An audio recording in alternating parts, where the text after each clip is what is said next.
Yeah, I don't know what happened there, but we're back. I don't know why I lost connection.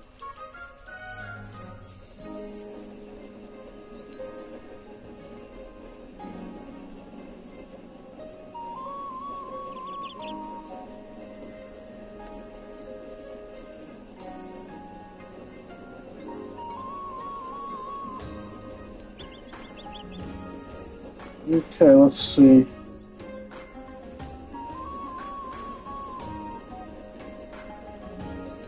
Alright, looks like it's working. Testing, testing, am I audible? Testing, testing. Looks like it's working. Testing. Alright, cool, let's continue. I don't know why I lost connection, but whatever. I don't want to skip this cutscene, because I think the next part still counts part of cutscene. It's just an old... Wow! Tell me, Cypher. Speak up, seems strange. But my golden... Did I just get more people by restarting the stream? Come on. How can I... Hold on. Well, whatever new people just showed up, I'm not skipping this entire cutscene, I'm just skipping to where I was before. Golden boot. Legend has it. You will be able to properly hear the story in a bit. What's wrong? Well, I suppose. Alright, this is where we were. Do you have to interrupt me in the middle of my story? Fake? What's fake? Those boots definitely don't hold Zagreus' divine power.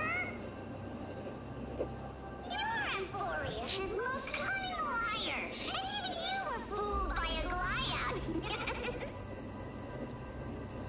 Watch your mouth, or I'll feed you to the fish in the river of souls.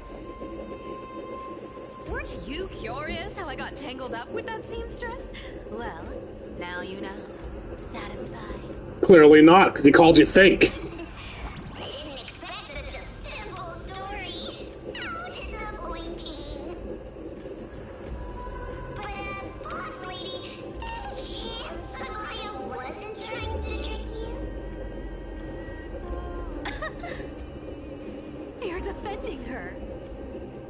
No. I just think the story's so moving, it'd be a shame to ruin it with lies. If I could cry, I'd be in tears right now. Good thing you've still got a sharp tongue, or you'd have been stuck guarding someone's front door ages ago.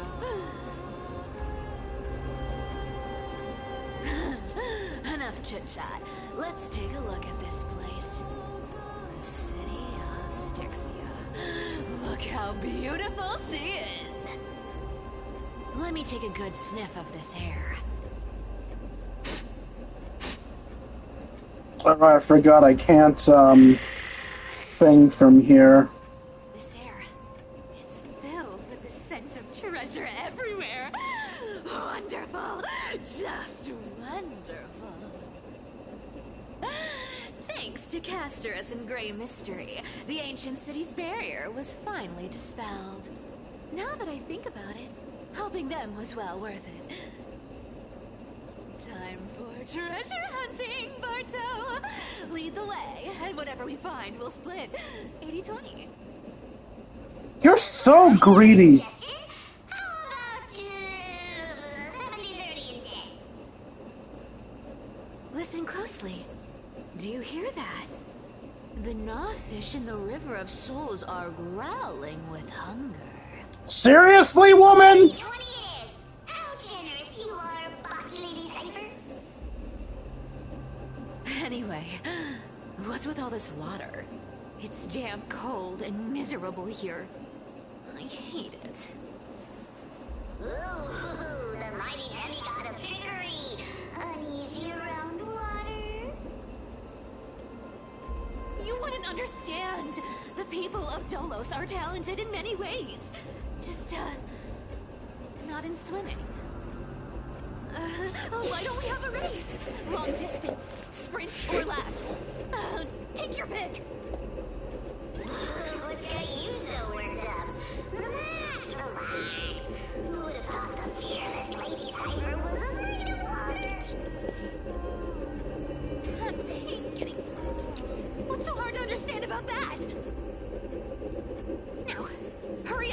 figure out a way across, or I might have to reconsider our split. You're already screwing him over! Leave the poor guy alone! Don't rush me! Let me take a look around. Got it. Let's use that thing. Come on, follow me, boss lady. Not a good imitation. I'll play along. Let's see where this goes, Bartolos. What? Tell me, how did you hunt for treasure when I wasn't around, boss lady? Trying to trick me into saying something. Not a chance. You're as sharp as ever. Walk to the end.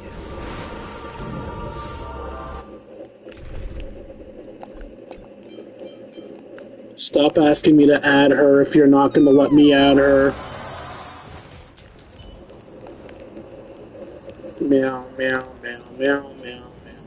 Oh, interesting.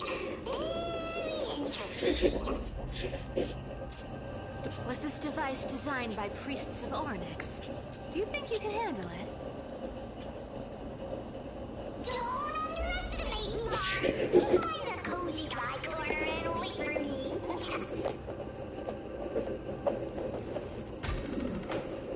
Mission accomplished. Now you don't have to worry about your tail getting wet. Not bad, but just a warning. If this thing fails while we're halfway through the water, You're gonna kill him, I get it. Don't worry, trust me. For that sweet 20% cut of the loot, I'll make sure you're taken care of.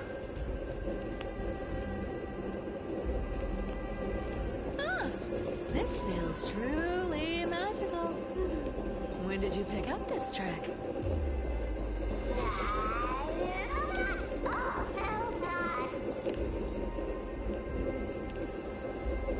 We're here.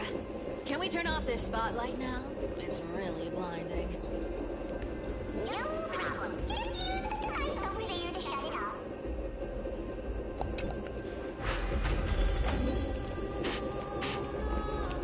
Scent of gold coins, gems, and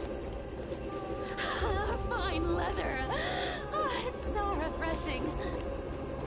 The treasures in this ancient city are all floating back up thanks to gray mystery and that pink squirrel.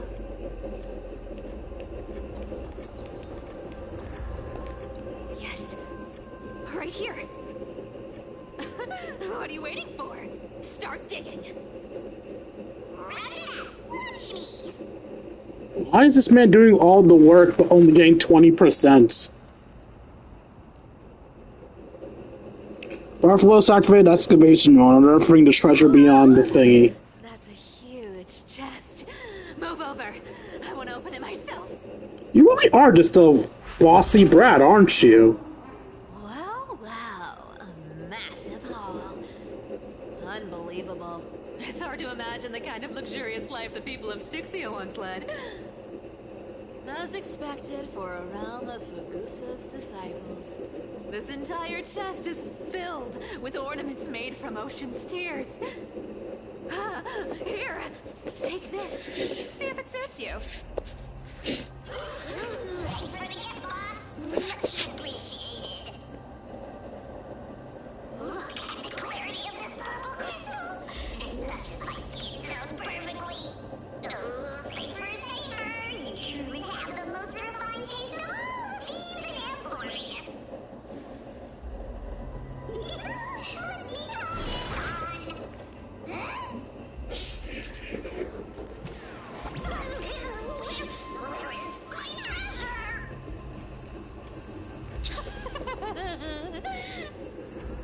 How long have we known each other?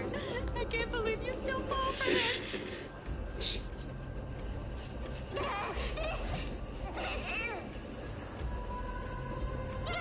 How could I have forgotten about this? It's true. When a lie becomes reality. What a convenient ability. The demigod of trickery's divine gift. Far more practical than any golden thread or teleporter. Alright, enough fooling around. Here's the real thing. Lead the way. I've already pinpointed the next trove of treasure. Starting navigation. Boss lady, we're set to make a fortune this time. Got any plans on how to spend it? Of course. Spend nothing. Have you forgotten my silly prophecy? Isn't that like... Uh-huh. Isn't that the controller for the head of Zagreus? Indeed it is. What's activated? This thing makes a racket that can be heard for miles. It's just too stupid.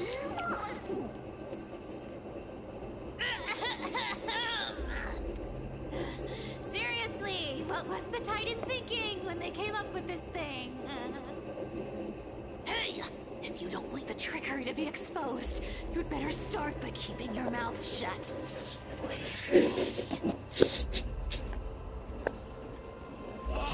Boss lady, you're absolutely right. I'll be careful with my words.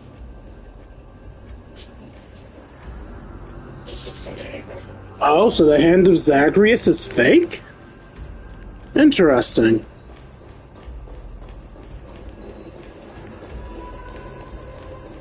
Here we go round the river of souls. Spirity goes. Ah, what are you even singing? You're totally out of tune.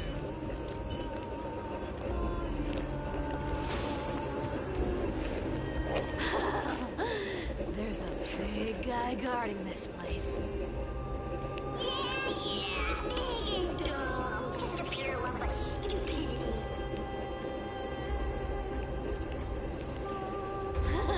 Look at its face.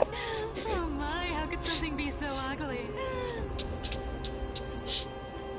Yeah, so ugly. Ugly enough to make even me, a little imp without a digestive system, feel nauseous. If that ugly brute messes up my face, even the stoic Talantin might end up shedding a tear. Indeed, that would be heartbreaking. Clearly running away is a sensible choice.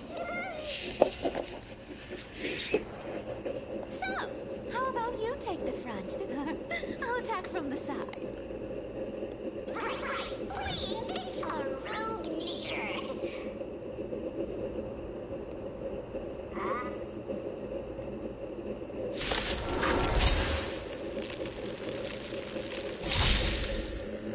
Let's try it this other way. Trust me, we can do anything!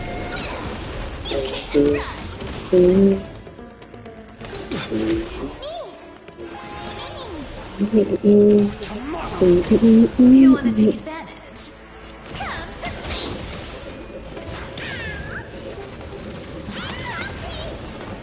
Something's fishy. Let me pet your vitamins! Thanks. That feels way Found me. This is being in sync. The future will come!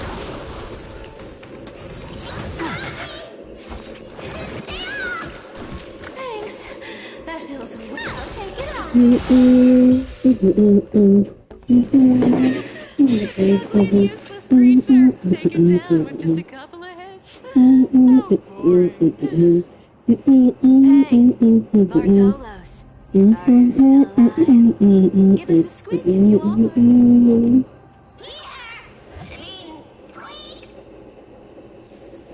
Look at you, all shaken up. Can't handle even this bit of action. It should be safe here now. Get to work. Aye, boss lady saver. Bartholos activated excavation mode, unearthing the treasure buried deep underground.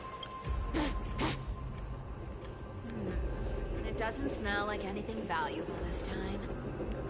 Since we've already dug it up, let's open it and see.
Testing.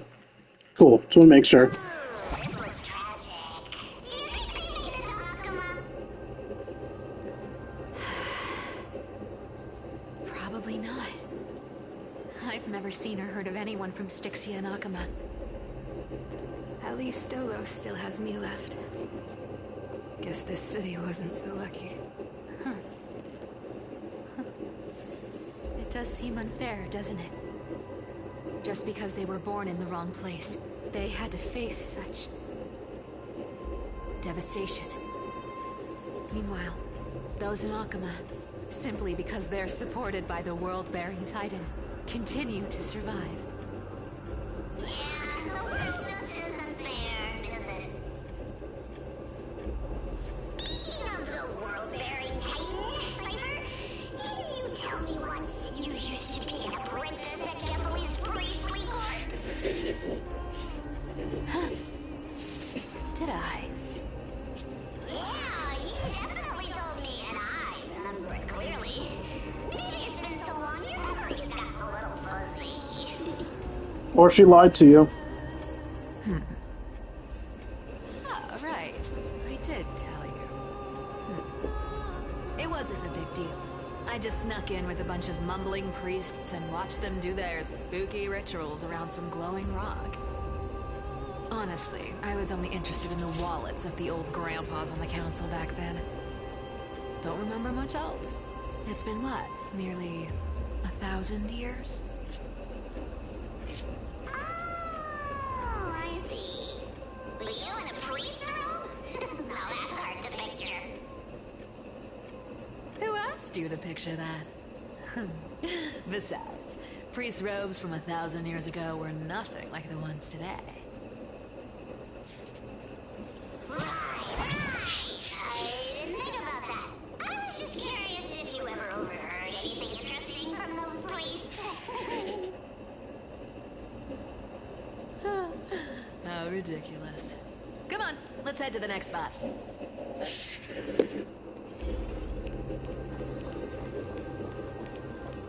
Where did this roadblock come from?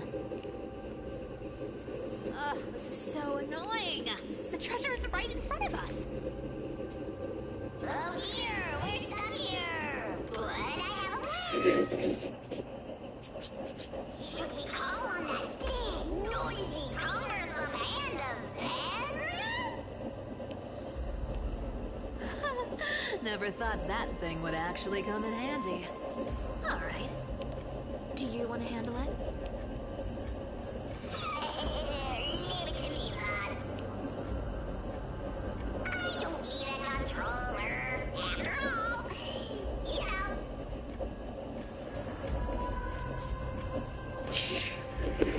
Hand of Zagreus. My darling. Activate!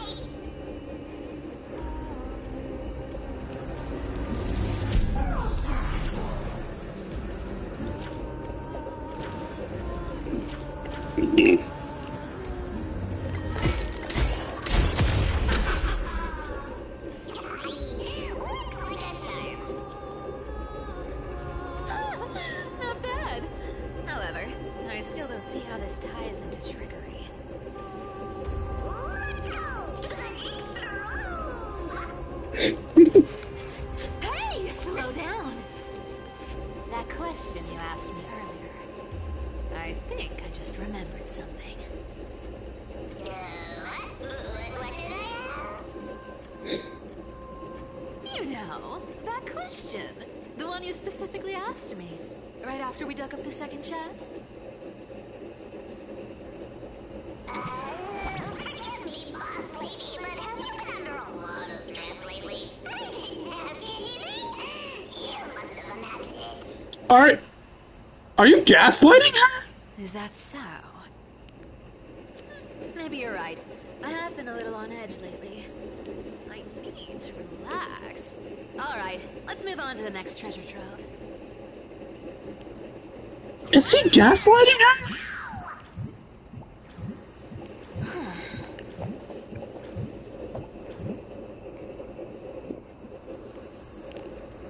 Twinkle, twinkle in my chest, how this core flame is the best. When it comes to singing, I still sound better than you, Haas.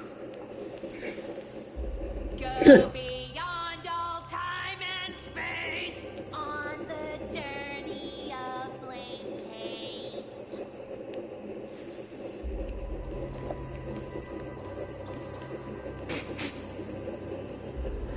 This scent feels like something incredible is buried here. Incredible indeed. If even Boss Lady's head so I'd be excited. I mean, Boss Lady lies, so you never know. To give instructions here. Get digging. Why can't you dig, bitch? Bartolo's activating excavation mode, uncovering something hidden beneath the earth. Oh, isn't this a golden scapegoat? Interesting. Looks like whoever buried this treasure wanted to play a little game with us. Oh, isn't there a myth about this thing? Those who feared fire became sheep. Those who did not became human. Sheep, humans, whatever. All I know is unlocking this gets us treasure. Here. This honor's all yours. Yeah, let's make him do all the work. It's right up my alley. Just leave it all alone, me. Dude, you're doing way too much work for 12%. 20%, sorry, why'd I say 12?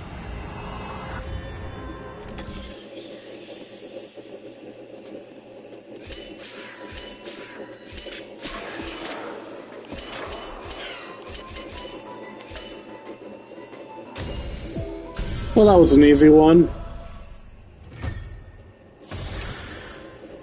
Told you, nothing can stop me. Cyber, it's your turn now. Stop. Stay there. And don't turn around. Huh? What do you mean?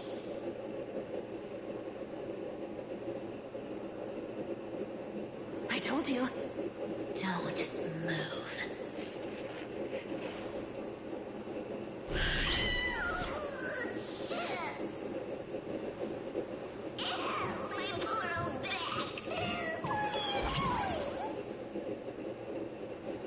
Shh, quiet. Don't say anything unnecessary. That seamstress. She's listening. What? Boss, do you mean? Stay put and keep quiet. I'll handle her. Whoa, whoa. Seamstress. Getting sneaky, aren't we? Did you think I wouldn't notice your little spies lurking around me?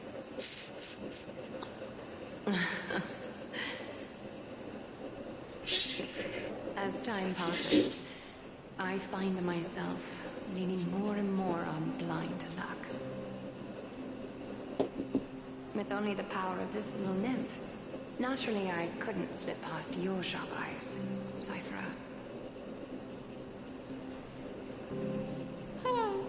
Even if you could fully control Bartolos' mind, I would still be able to see through your disguise. Aglaya. You've gone to such lengths to spy on my every move. What exactly are you after? I've told you before, you don't need me to succeed. Why don't you just let this go? I already made an exception and got involved with Castor as a gray mystery. Asking for more now. Isn't that pushing your luck a bit too far?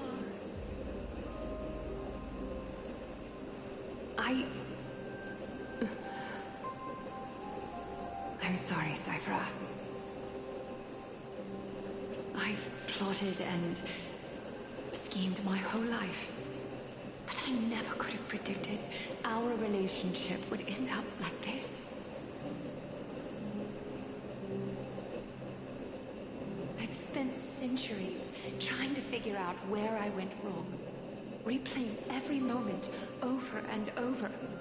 But You've never given me a chance to explain myself, face to face.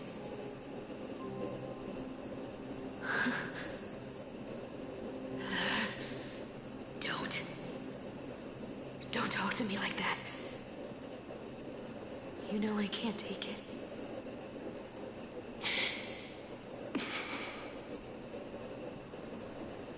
1,000 years ago, out of foolishness, I let my silence steal away the most beautiful sound I'd ever known.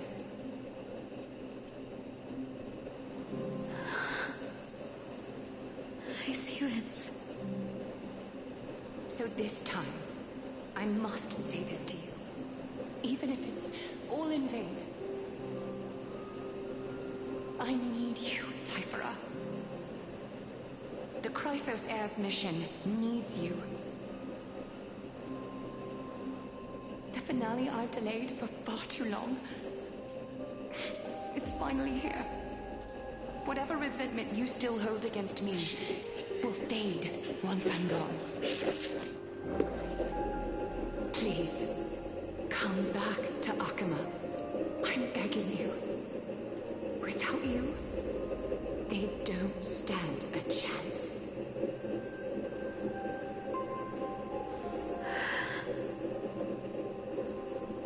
I'll think about it, seamstress.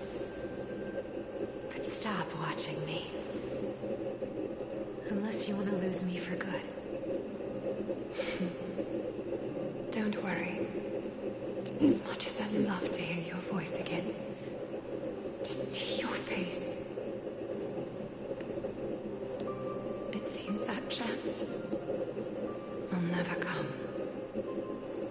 Goodbye, Cyphera.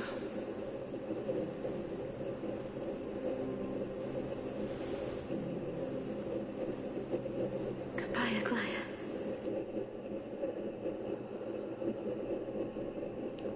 Ah, what a shame. I thought there'd be some real treasure under that goat's head.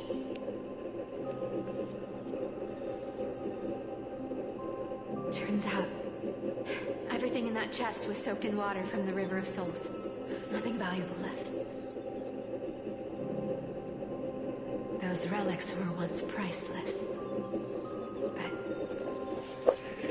time has eroded away all that they once were.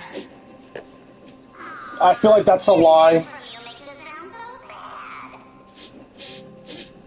Wait, why am I getting all sentimental? We haven't even processed what just happened. That horrible woman. Where did she? Oh! If you see her, let her know this. As demigods, we can't avoid our duties forever. Could it have been back then when? Do you remember now? Looks like you don't need me to jog your memory. She must have slipped that nymph into your pocket while you were distracted. What pockets? Don't underestimate that bug. It's every bit as dangerous as the seamstress's golden thread. Let your guard down for even a second, and it might take over. Make you spill secrets you'd never share otherwise. Stop! How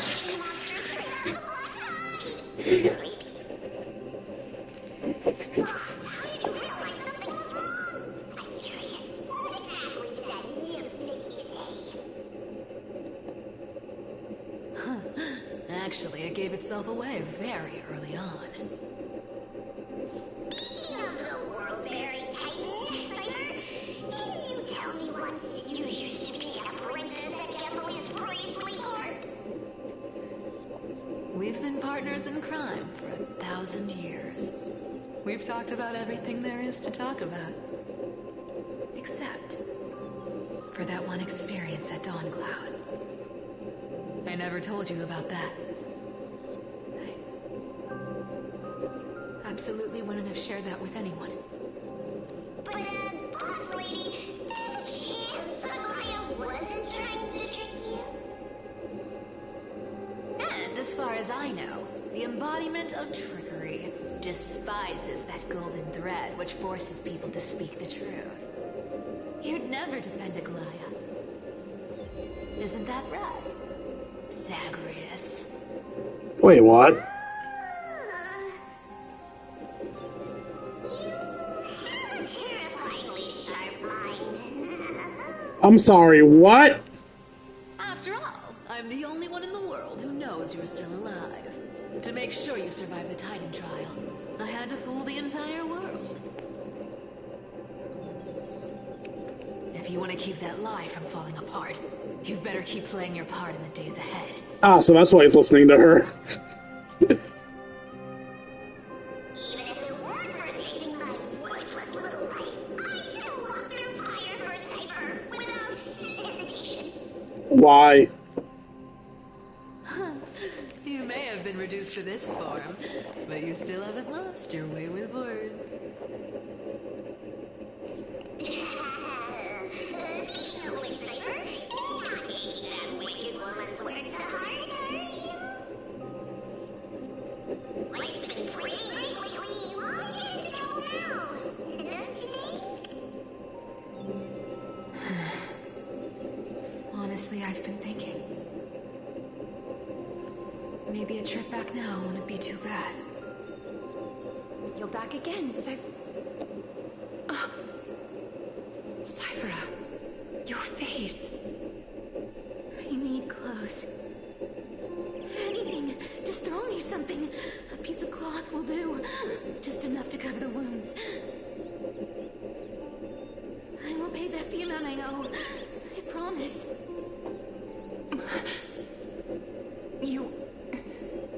You're bleeding golden blood. Yes, what about it? So what if I'm one of those Chrysosairs they talk about? Those infinitely strong heroes. World-renowned swordsmen. Exceptionally intelligent scholars.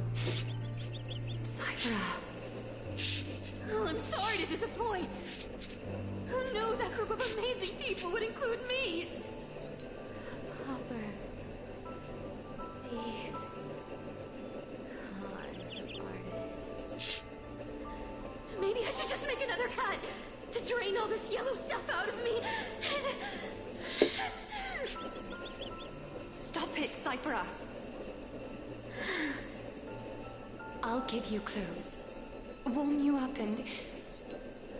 stay here. Stay in my workshop until you're healed. Aren't you going to ask me how I got these wounds? Do you want to know how I got these scars, Aglaya? Right. What's the use? I'm so good at lying. Even your golden thread can be fooled. If you can't verify the truth, why bother asking at all? I don't need to ask. Nor do I need to use the golden thread. I know everything you do is for survival, at all costs. Stay here. You won't have to deal with the cold or go hungry again. Stay by my side, and you can start putting yourself back together. Aren't you worried I'll ruin this place's reputation? Or that I might sneak off with your precious clothes and sell them? I wouldn't have invited you if I were worried about those things. You're weird, seamstress. You know, they say a child who often lies remains a liar for life. I've tried not to become a liar, but honestly, it's just too hard. I'm close to giving up. What makes you think I won't disappoint you? Because I can feel it. Not with the power of a demigod, but with the heart that beats in my chest. You love this place. That's why you keep coming by, but also why you hesitate to stay longer. You worry you'll tarnish the Gold Weaver name. After taking over Nestia's divine authority, I became used to letting the golden thread distinguish sincerity from falsehood. However, the mission I need to complete requires me to learn to trust and rely on my heart. Cyphera, you're an honest thing I've given to this world. And also a challenge the world has given to me. Stay here with me. You have a beautiful face that deserves better than to be covered in scars and grime. You've got a way of talking that's hard to follow. All right, let's make it a deal. You have 1 day to change your mind. Once the action hour passes, there's no turning back.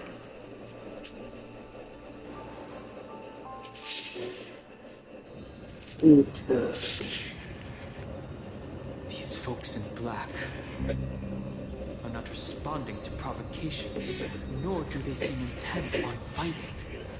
What exactly are they waiting for? Pressure, fear, planting seeds of anxiety. It seems this is the strategy they've chosen.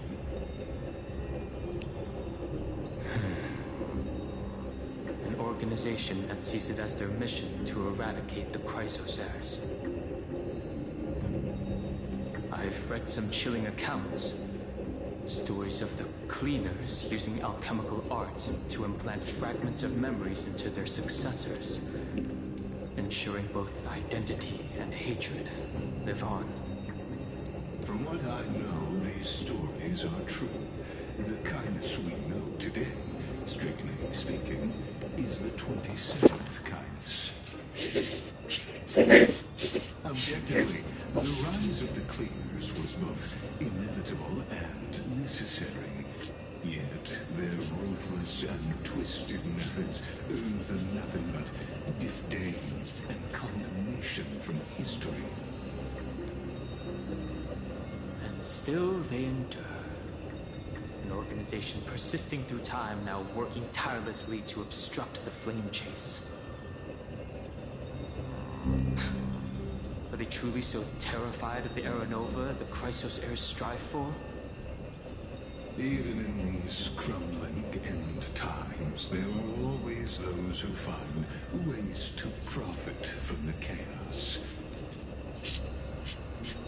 To ask the vested interests to abandon their status, wealth, and ambitions in this world for a distant ideal may be no easier than creating a miracle. I wonder where he is now. If they're targeting me, he definitely won't escape their notice either. I hope all is well.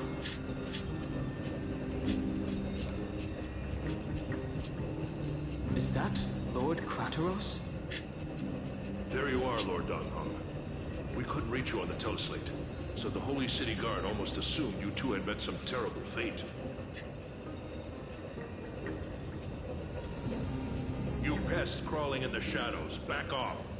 Your plot ends here. You played your hand. Run while you still can. It might be your only chance to survive.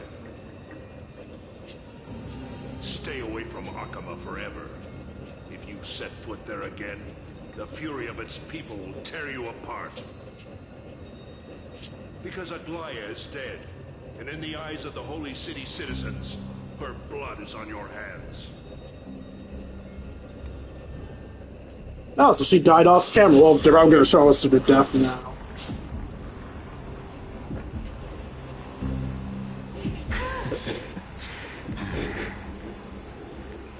Looks like she was wrong about you. She? Are you talking about the mastermind behind all of this? Well, she thought you were weak.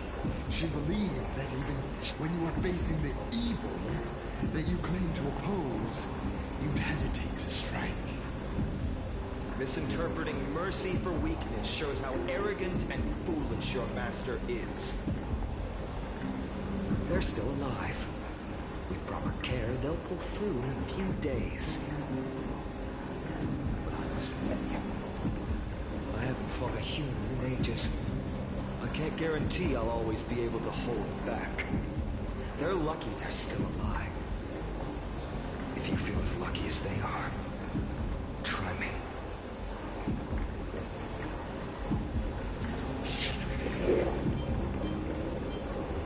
Bro, you sound so cool. Ainan is seriously upset. Get out of here. Don't show your face around us again. If your master wants to stop the Flame Chase journey, she'd better bring an army that makes Kremnos at its peak look like child's play. I've said it more than once, Lord Finan. We're not here to start a fight. We came only to ensure you weren't anywhere else. While you were unaware, we already accomplished our mission to buy time. So, Lord Finan, until next time.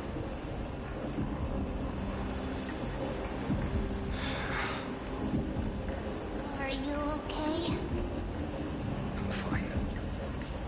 Anyone who uses innocent lives as bargaining chips has gone too far.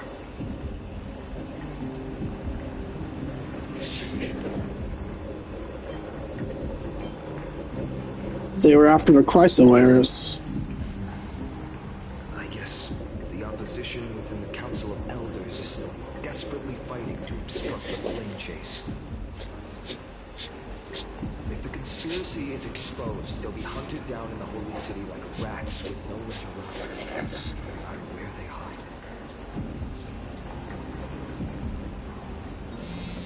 Or tell us, Lane.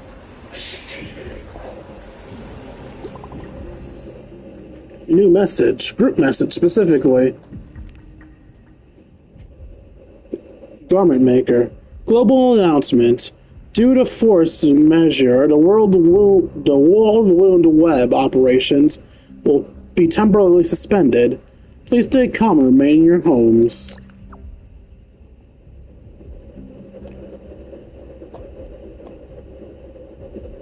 Local golden thread enabled for emergency internal communication only. Lady Golden Weaver deceased. Please return to the Holy City at once. I know it's hard to believe, but please come back soon. On my way. Glaya, is this blasted? Those guys. What are those guys doing? How could they possibly? Stay calm. This could just be one of her schemes. I won't believe it until I see it for myself. Ainan? Really is interesting how he sees the opposition as bugs in the dark, but is fine with her constant in the dark schemes. Hurry back to Akima as fast as possible and assess the situation in the city. If we run into any enemies along the way, I won't be merciful this time. Spook.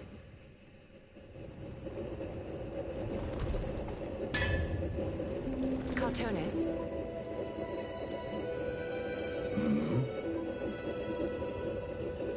Ah, you're forging a sword for Finan, aren't you? I haven't seen you wield the hammer in so long.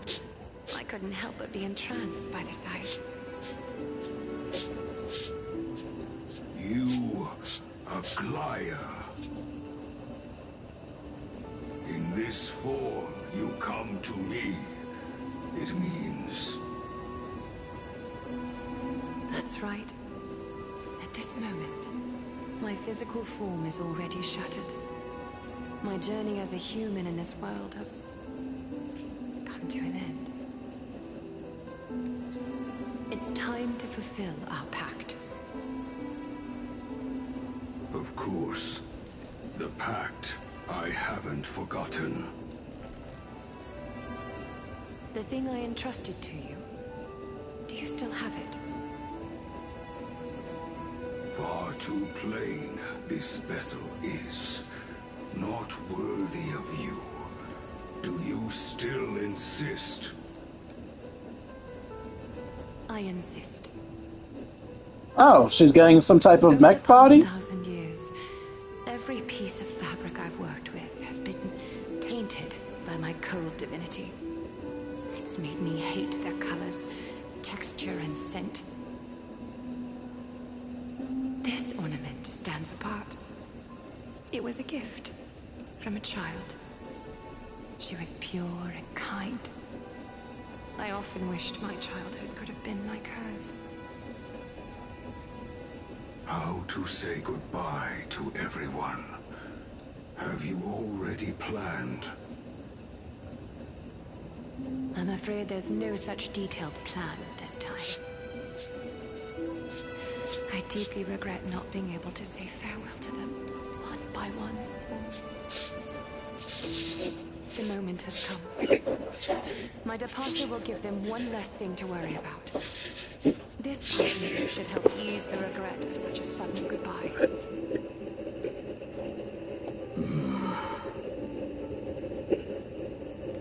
Invented for the Titans, Kremnos' soul-forging technology was.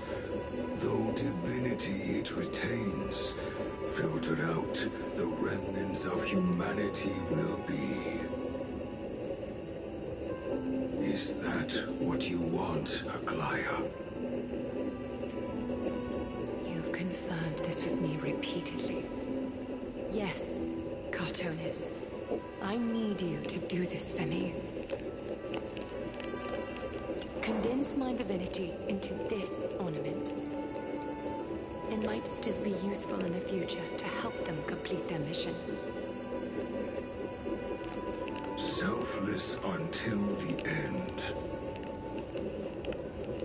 Envy that child, there's no need to. Already lived a grand life your humanity has. Your praise puts my heart at ease, Grand Craftsman. Now, please, take me through the last tempering that fate has to offer. Is that gonna hurt her?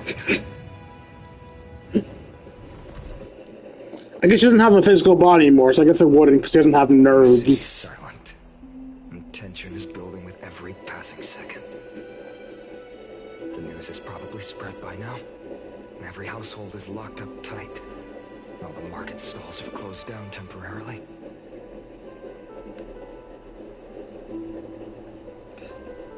Something about this feels like a scheme. I hope so. I just can't believe she'd be taken down by a handful of assassins. If this is all part of a larger plan, Treeby must know something.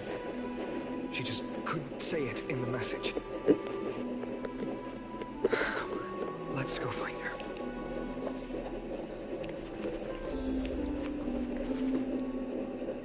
Why does the market look emptied out? Could it be they're infighting?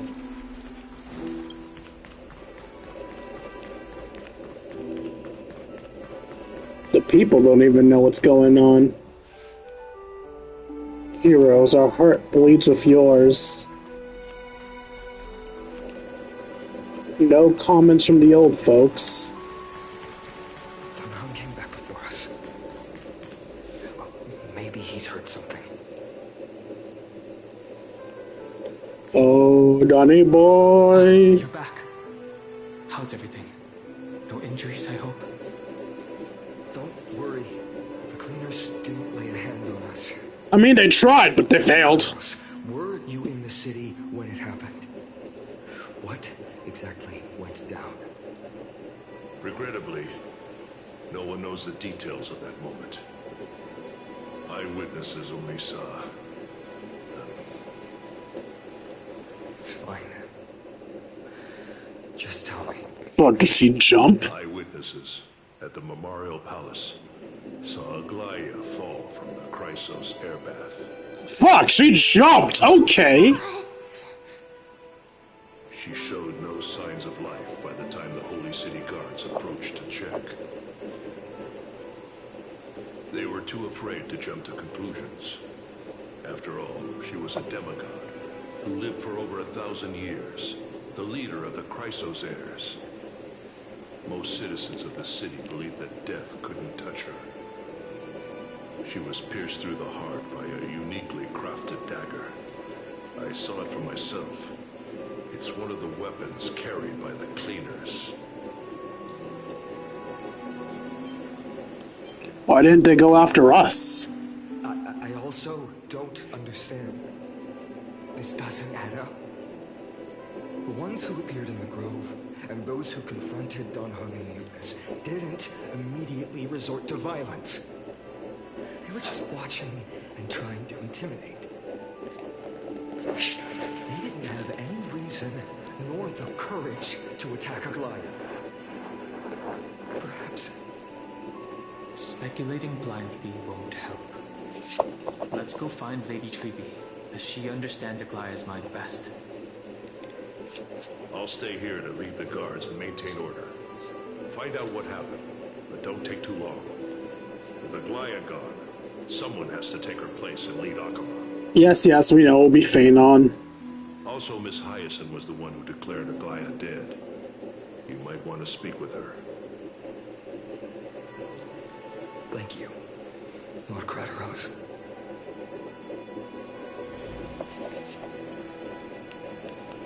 Head to the bath. I don't know, is now really the time to go bathing? Baths are empty. No citizen feels like bathing after hearing such terrible news.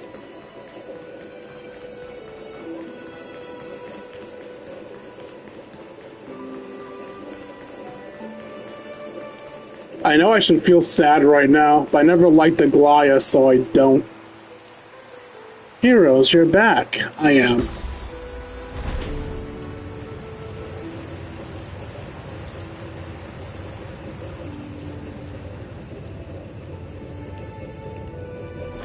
Wifey? Hyacinth. You're back. We heard from Crateros. Are you alright? I'm fine. I've been staying close to Lady Treby and the Shinan after the incident. It's great that you could come back so quickly. They need someone with them now.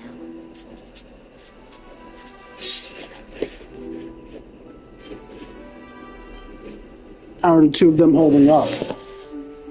Not well. After all, we witnessed Lady Aglaya's last moments. I tried to treat her immediately, but even the sky's blessings. Declaring her death was the hardest thing I've ever had to do as a doctor.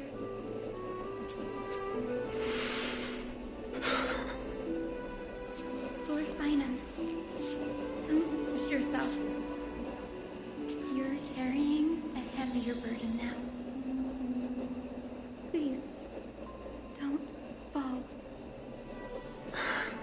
It's fine. I can handle it. What I've lost is a mentor and a comrade in arms.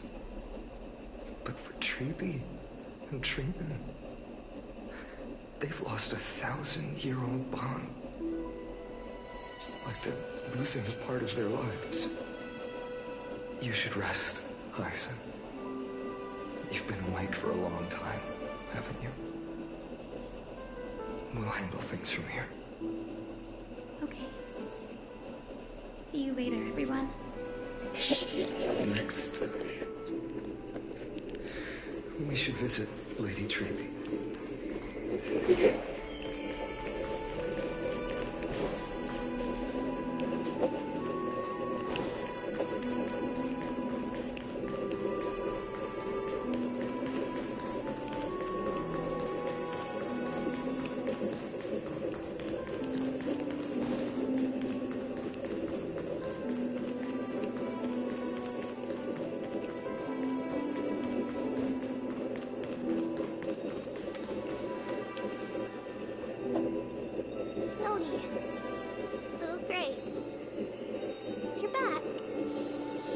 Lady Treby, I... Snowy, don't. Please don't apologize to us. You went to the Grove to prepare yourself for the threats to Akama. You didn't do anything wrong, so don't be hard on yourself.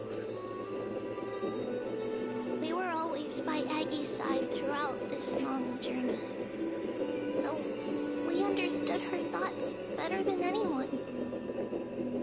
She knew she wouldn't see the end of the Flame Chase journey, yet she gave everything without hesitation. For the future of everyone.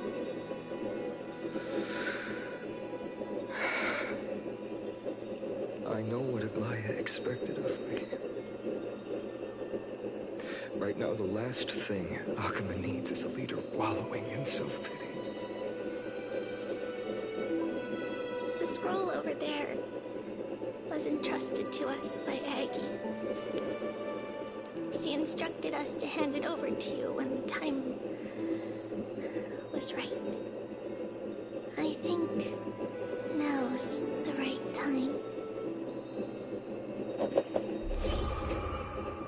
Nameless recollection. Golden threads frayed up the fringe of an arrow, and posterity took up the sentiments formerly hanging on its web. The tragic news heard during your travels. Add to the book and write it down. Later.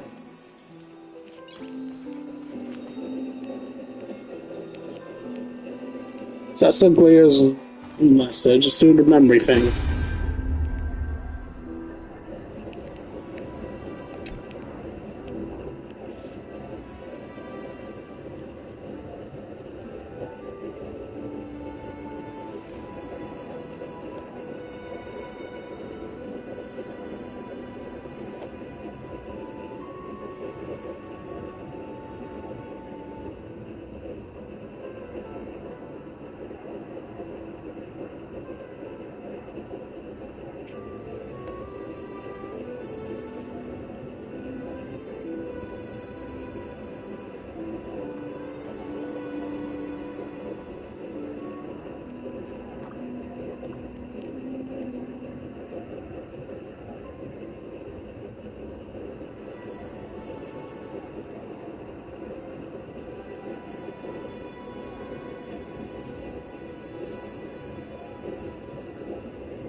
Vinan, my humble student, my trusted colleague. As I write this, you are locked in a battle of words with the Council of Elders, fighting for the survival of the Flame Chase journey on a battlefield where the smoke of war is invisible. I deeply regret and feel guilty for hastily pushing you and the Trailblazer into the debate. But please forgive me. At that moment, I could not afford to show any sign of weakness before you, as it would have crushed your morale. I considered the debate a routine affair, assuming I could win merely with the support and experience we'd accumulated over centuries. But I underestimated kindness and her party's cunning, and also the deterioration of my own senses. trap was likely set by the debater Calictus. He had prepared a severed golden thread in advance, revealing it to the public when Kindness was faltering in the debate. He claimed I was reading everyone's thoughts with the golden thread to cheat in the debate. I could have countered that low tactic in 100 ways, but my words slipped out before I could even think about them. With deceitful scoundrels like you in the crowd, I have no choice but to rely on the golden thread to keep watch over everything in this holy city. You can imagine the reaction that comment provoked. At that moment, I felt my time was running short. The divinity in this body might be eternal, but that is not the essence of me. I am a daughter of humanity, born of my mother, and I will die as a human. Realizing that my humanity was fading, I began to plan my exit. What kind of departure would not waste such a belated death? I have yet to find the ideal answer. But I knew I couldn't simply fade away in my sleep like anyone else. The serpents have always lurked in the darkness, terrified of their heads being cut off by the golden thread.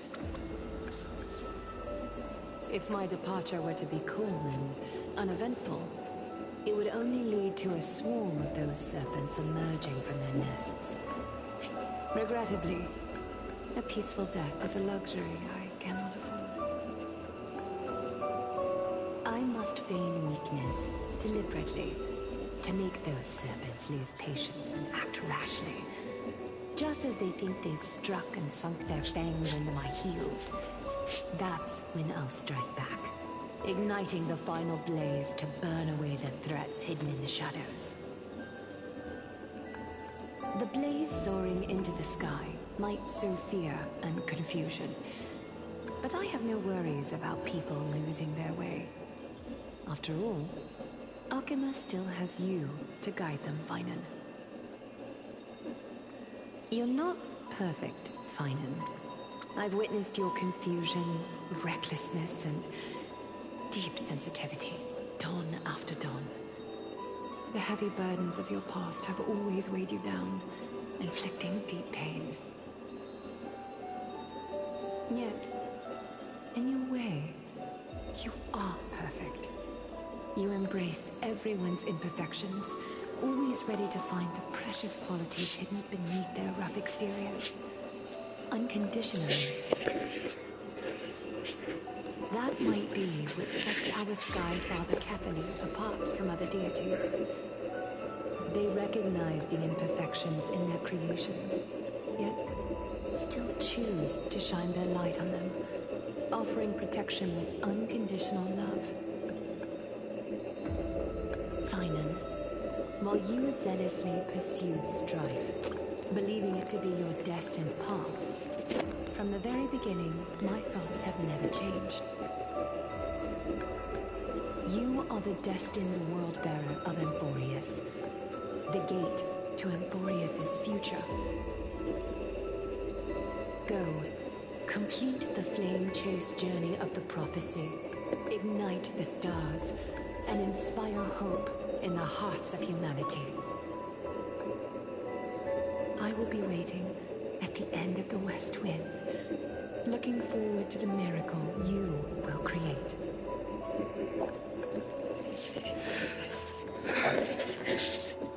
Laya, how could I possibly be worthy of the burning torch you've passed into my hands?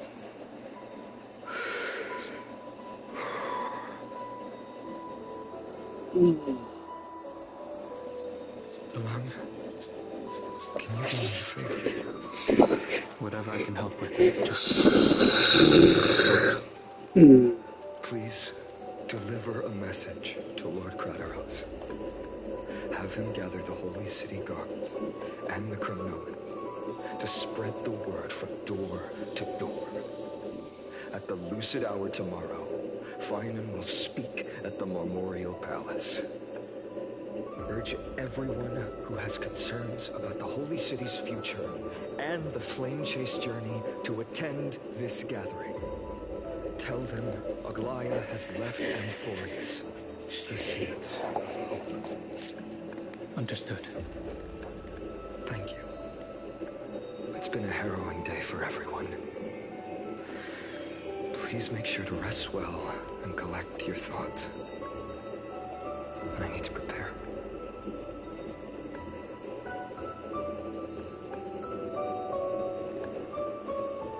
Thanon, Charteris has arrived. Cartonis. Sorry, Brings you Cartonis. to Memorial Palace. I plan to get everything settled before coming to see you. Is there something urgent, Cartonis? How are you holding up, I wanted to see. Better than I expected, you seem. There's no room for doubt. It's time to take action and show everyone that the leadership of the Chrysos heirs is still strong.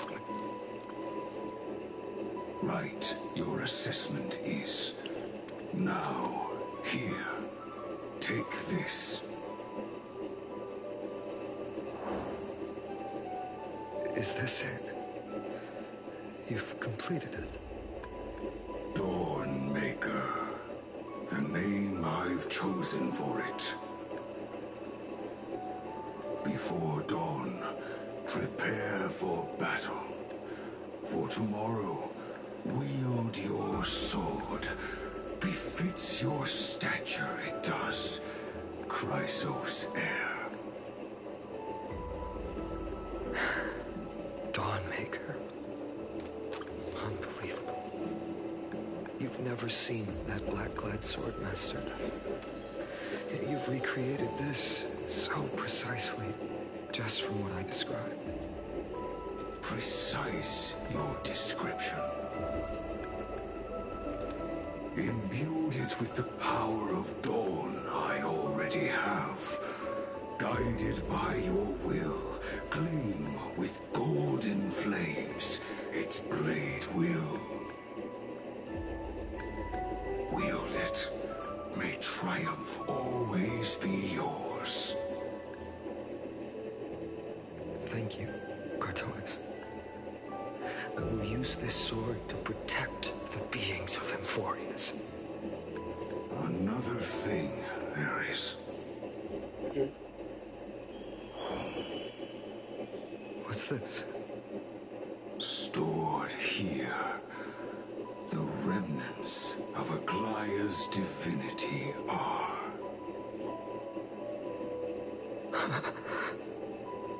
This was her commission. Her death she had long foreseen. Can she still hear us? It's difficult to confirm. About divinity, we know very little. In this way, she wanted to be with you. Always.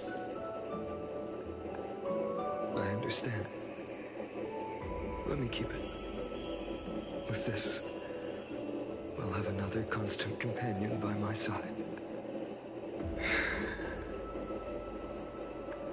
May this world never have need for a deliverer.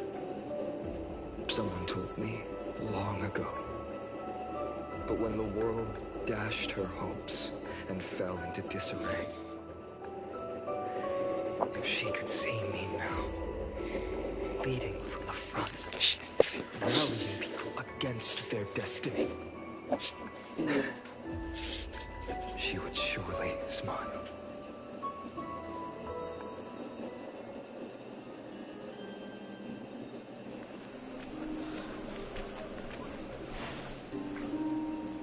How will the Holy City continue without Lady Goldweaver? Look! Lord Finan is here.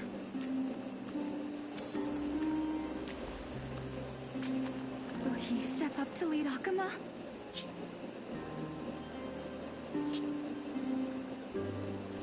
Not long ago, I spoke at the Citizens' Assembly at Dawncloud. I wrestled with every word, searching for the right ones to rally support and keep the Chrysos Heir's flame chase alive. In the end, I remembered a lesson from one of my teachers. In battles where words are weapons, outrage and blind passion often overpower reason. I followed his strategy. I painted my opponents as nothing more than pests, tore apart their character, and laid out their crimes. The strategy worked. I secured enough votes to achieve my goal, but afterward, there wasn't even a flicker of joy. I realized that apparent victory masked a deeper failure. In my pursuit of success, I fueled division and strayed far from my very purpose that led me to the flame chase journey. I'm glad you realized This that, at journey was least. supposed to unify, not divide. To strengthen us, not weaken us. It was the gold thread that mended our rifts in the past. Some saw it as a means of surveillance, a tool of control. But no one can deny that it was Aglaya who held this city and even this shattered world together. Now she is gone. Yes, as you have heard, the demigod Aglaya, who guarded the holy city for a millennium, has indeed fallen.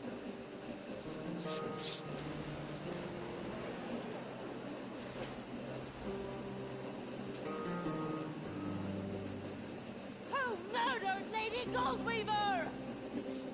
Find the murderer! Make them pay!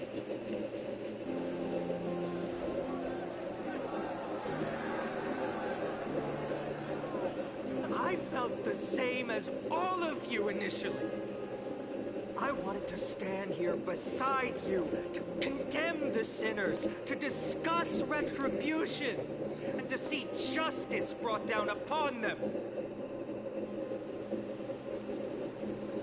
But my perspective has changed.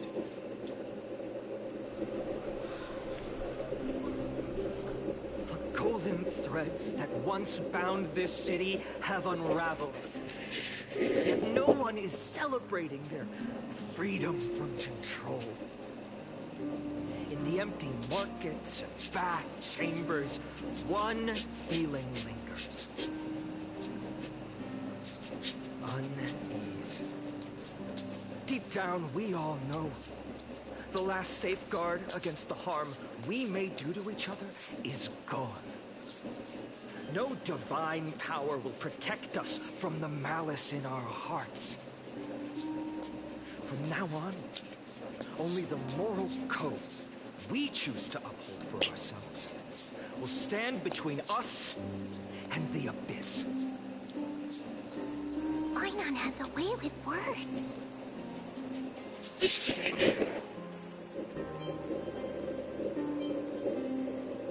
If it were me up there, I could do it too. You think highly of yourself, don't you? Well, fuck you! What's that supposed to mean? Chase journey is nearing its end. With only one Titan left for the Chrysos heirs to conquer. Aquila! Before I rise to the skies, I challenge you. Cast out the shadows and malice within your hearts. Let your spirit shine brighter than the sky itself. Let me bear witness. Even without the divine authority of romance, Akuma will remain a sanctuary in these end times. A place for the kind people Aglaya dreamed of. The kind of people foretold in prophecy. A better people! Better people! Better people! Better people!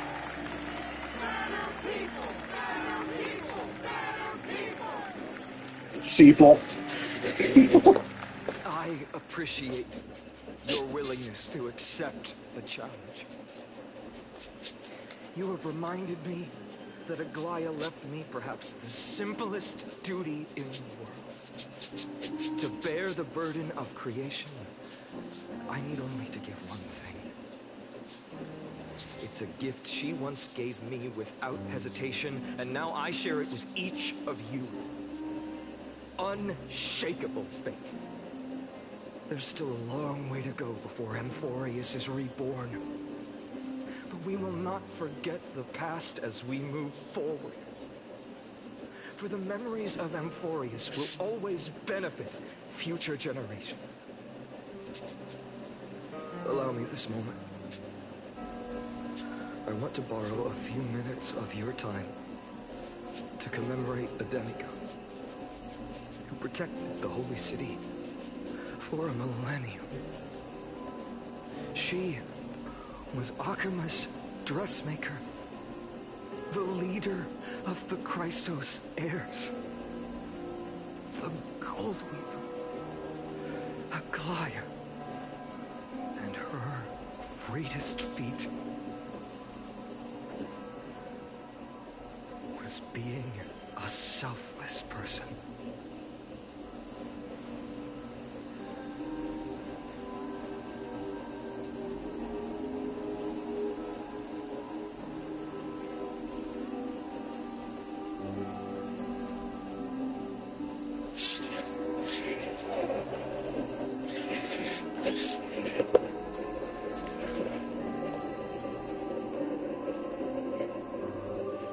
That singing sounds so familiar.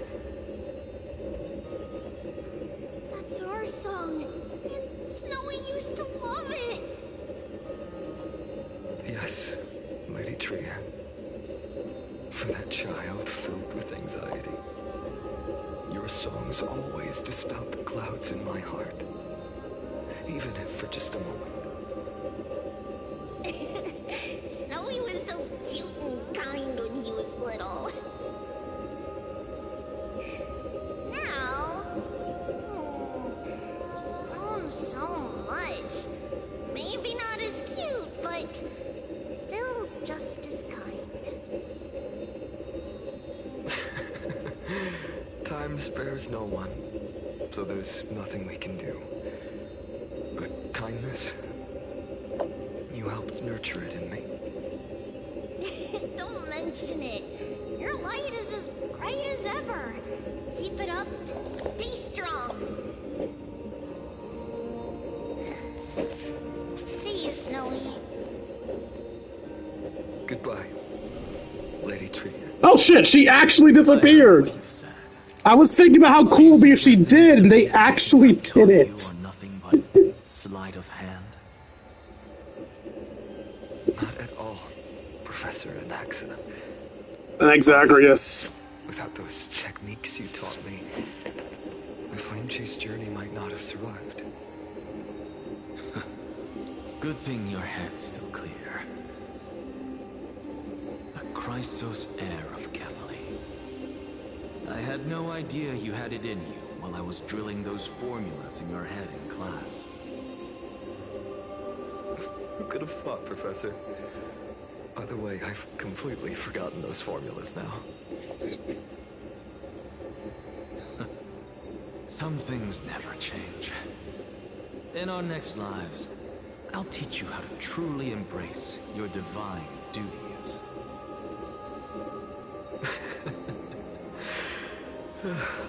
I'll be waiting. Goodbye, Professor Anaxa. Miss Castros? Aren't you going to say something? Lord Finan, you have always been so approachable. Ever since we first met, you've seen me as a friend. It was the first time I understood what everyday friendship was like. But that's dangerous. Dangerous? Laughing and chatting with you, I sometimes forget who I am. for someone with my kind of power, that's a real hazard. I hadn't thought of it that way. Sorry, I forgot to consider your perspective. Please, no apologies. Despite everything, thinking back on the times we spent together makes me really happy. I feel the same. Goodbye, Finan. Goodbye, Gastras. Aglaya. Remember, Finan, after completing the flame chase, leave the decision to initiate the miracle of Genesis to the Amphorians. The Chrysos heirs are the executors of the prophecy, yet they, the people, are the true masters of this world. Rest assured, I always keep your teachings in mind. The difference between a presumptuous hero and a tyrant is a fine line, right?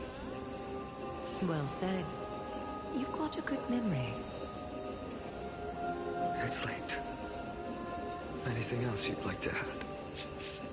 Anything else? Even in your imagination, I'm not one to show my vulnerable side. No worries. I've long understood how difficult it is for you to open up completely.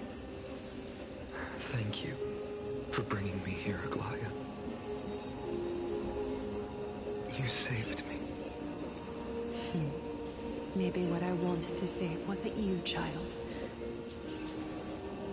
But this crumbling world.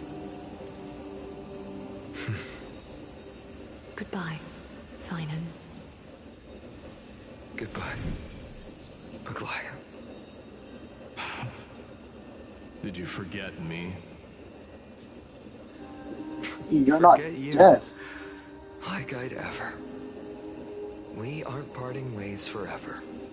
You're just off to guard the gates at Castrum Kremnos. Let's not make this a tearful farewell.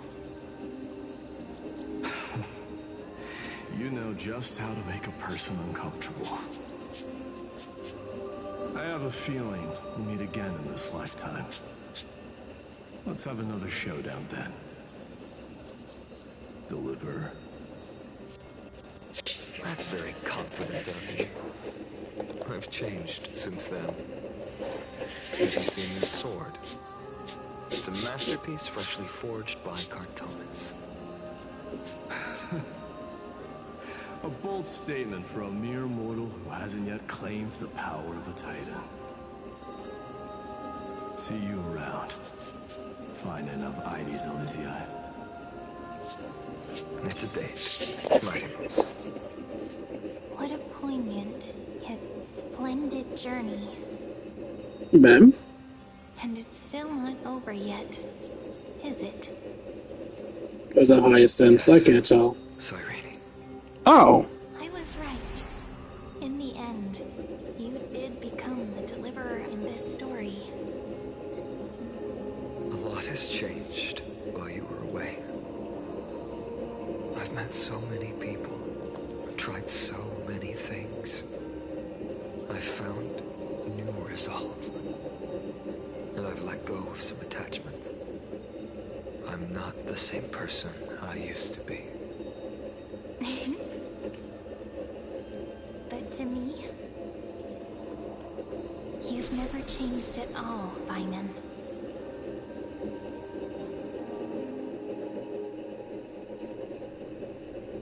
Days later at Dawn Cloud.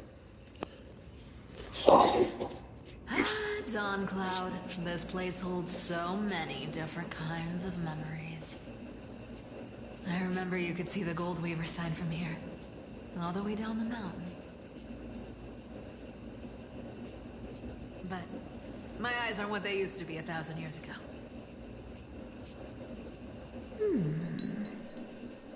Cyphra, you... Seamstress. Tell me, does Akaba have any treasures so rare that not even your... I mean, our shop has seen. Of course it has. I heard there's a gem of all worlds hidden somewhere in Dawn Cloud. Apparently, it's a piece that fell out of the Dawn device.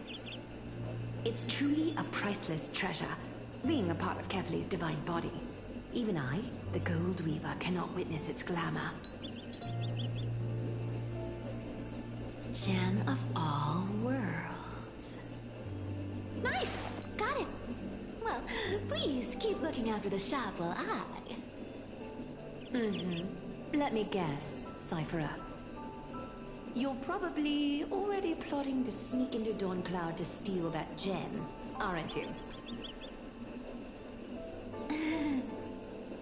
And your next move is probably trying to sell it to the highest bidder, then distribute that money to the poor and the refugees in the Holy City?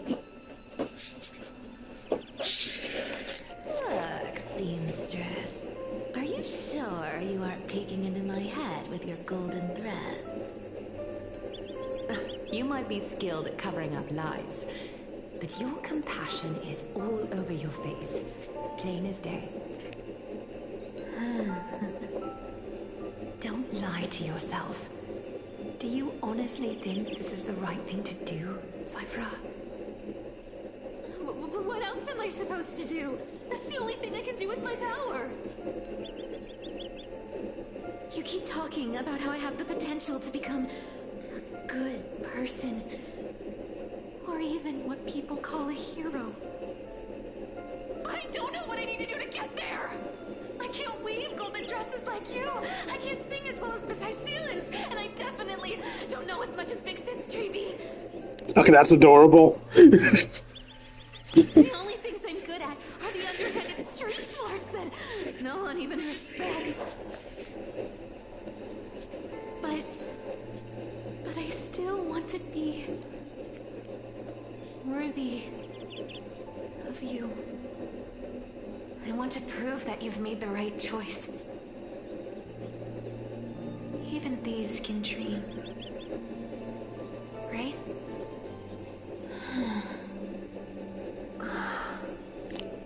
I know, Cypher. I know. You are justified in your anger. Destiny is never fair. And your path is doomed to be even worse than everyone else's.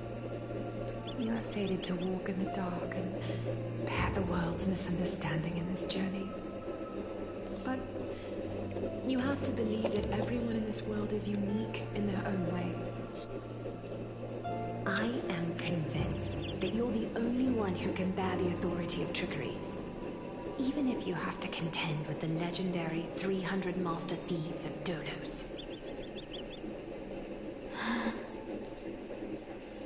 Aglaya.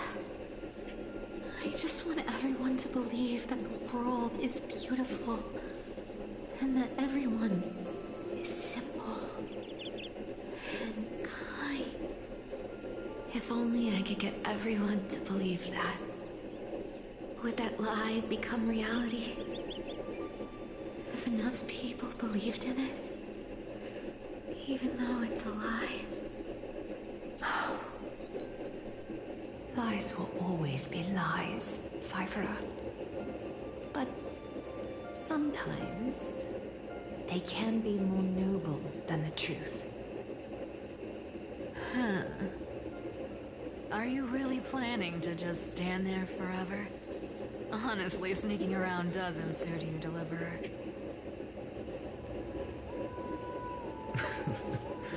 I never thought I could slip past your sharp ears, Miss Cypher. I just didn't think it'd be right to interrupt when you're obviously lost in thoughts. Still as charming with your words as ever, boy. Your speech at the public baths wasn't half bad. I'll admit. It managed to touch my heart. Just a smidge. Thank you. I had a feeling back then that you were in the audience. Intuition certainly is a thing of wonder. Oh, and you didn't call me out on the spot. You waited all this time to tell me. Well, I thought you'd need some time to yourself. After she passed away.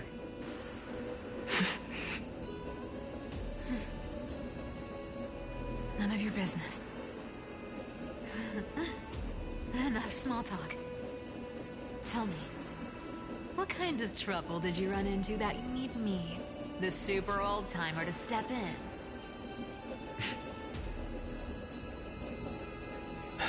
We've only met a couple of times, but you've always gone straight to business. I respect that about you, old-timer, so I'll cut to the chase. You're probably aware that Aglaia has earned the support of the entire city for the Chrysos heirs. Everyone believes that she died at the hands of council members who were against the flame chase. And the citizens' fury has been dragging these schemers out of the shadows one by one. But they didn't get everybody. To this day, we still haven't found Elder Kynus, the leader of the cleaners. Ah, I see. You're afraid she'll do something wild now that she's pushed into a corner, aren't you? Yes. I believe that Kefali's core flame, forever enshrined above the council theater, would be the opposition's final trump card against the Chrysos heirs. We're setting out to campaign against Aquila in a few days. With the Chrysos heirs gone, it'll be their best chance to strike. You think those desperate dogs will try to snatch the core flame while you're gone? So, you want me to give them a nice long walk while you're away, right? You sure saw right through me, Miss Cypher. I know exactly what you can do. Godlike speed, perfect disguises, untraceable movement, and that most enigmatic authority of trickery. I have only one request. Please, use whatever tricks you need to protect Kefali's core flame. Even if you have to deceive the rest of the Chrysos heirs as well. Uh-huh. Hey, Deliverer, do you honestly think that there's no way I'll turn you down? Do you even have any plan Bs if I decide to nope out on this? As the demigod of trickery, there are no other trump cards in the world that can outrank you. I'm sure you know the answer to your own question, Miss Cypher. What confidence. You talk as if you have everything in the palm of your hand. Huh. So you did learn a thing or two from her. I'll give you that. Then let me tell you something you don't know. The Flame Reaver. They've been watching Akuma closely. You mean? Bet you didn't expect that, huh? I've been tracking them all this time. And this is my conclusion. That lunatic may have lost their mind, but they're no fool. Why do you think they haven't made a move on Akuma yet? Professor Anaxa once analyzed this. He thought it was probably because Kefali's core flame was protected by the Council of Elders' secret arts. Ha! Sacred art's my foot! I could break those mechanisms with the flick of my finger. Allow me to let you in on the actual secret. They probably held off from attacking Akuma because the Seamstress's defense network was way tougher than you thought. Now that she's gone, and you're heading out to battle the Eye of Twilight, with the city's defenses in shambles. What a dangerous situation we find ourselves in. But since you're the one who brought it up, I'm guessing you already have a solution in mind. Just look how ridiculously calm you are right now. But you guessed it right. Consider this a 2-for-1 deal. I'll keep that lunatic entertained on top of protecting Kefali's core flame. You owe a big favor after this. You have my deepest gratitude. That Flame Reaver's power is truly unfathomable. Please be careful. Don't forget, Deliverer. There's a fundamental truth in this world. Cyphera will always get the last laugh. No need to worry for a demigod. I'll do my job, so you need to make sure you don't die before you pay me.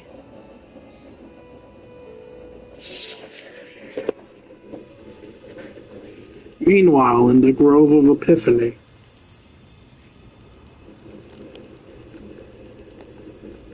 This is a good time to make sure it's still working. It is.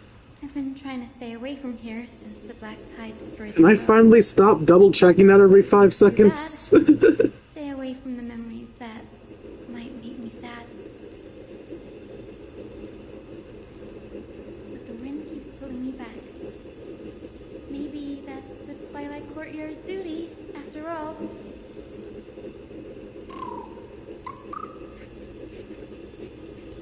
I know, little Ika. I know. I too miss the days when we all studied together. But we have an even more important mission this time round. Lord Finan has already set the date to campaign against Aquila. Being a descendant of the Sky People,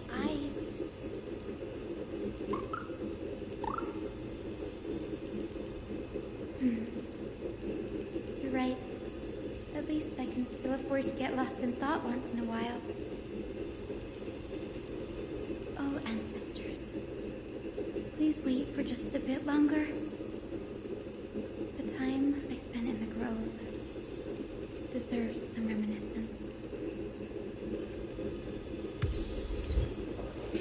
Alright, so technically speaking, I should stop here because that send-off to Aglaya was clearly a very perfect way to end the episode.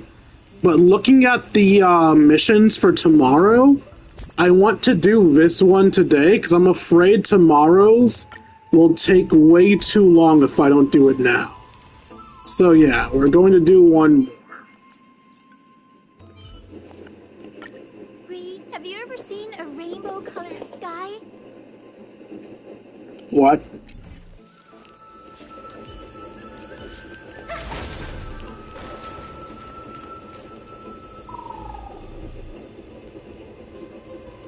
This was where Professor Anaxa gave us the lesson. I can still see that day in my mind. Sorry, what did he teach you? The lesson is so ominous. Was your last lesson in the grove. Now, each of you will head off on your own path. How much the grove's teachings can help you in the real world depends on how well you can put knowledge into practice. However, heed this warning. If you ever do anything disgraceful out there, don't ever claim you were the student of Anaxagoras, one of the 7 sages. One can argue what you did was disgraceful too. Professor Anaxa, there are still other classes scheduled on the calendar. Are you sure you didn't? Don't interrupt me! Firstly, call me Professor Anaxagoras. Secondly, to clarify, the last lesson means the last lesson I will teach you. I will be entering seclusion from today onwards to research ancient alchemy, and all my teaching activities will be put on hold. Can you just do that? Ah, I see. So you're saying that the lessons taught by all the other teachers aren't good enough to be considered lessons? All you do every day is wag that sharp tongue of yours. That's a credit deduction, fine enough IDs Elysiae. Ouch. I have nothing left to say. Next. Please wait, Professor. According to the Grove's protocols for a cohort's final class, the lecturer should take some time in that lesson to discuss the students' post-graduation aspirations with them and guide them toward a solid path. Surely you can't skip such a crucial step, Professor.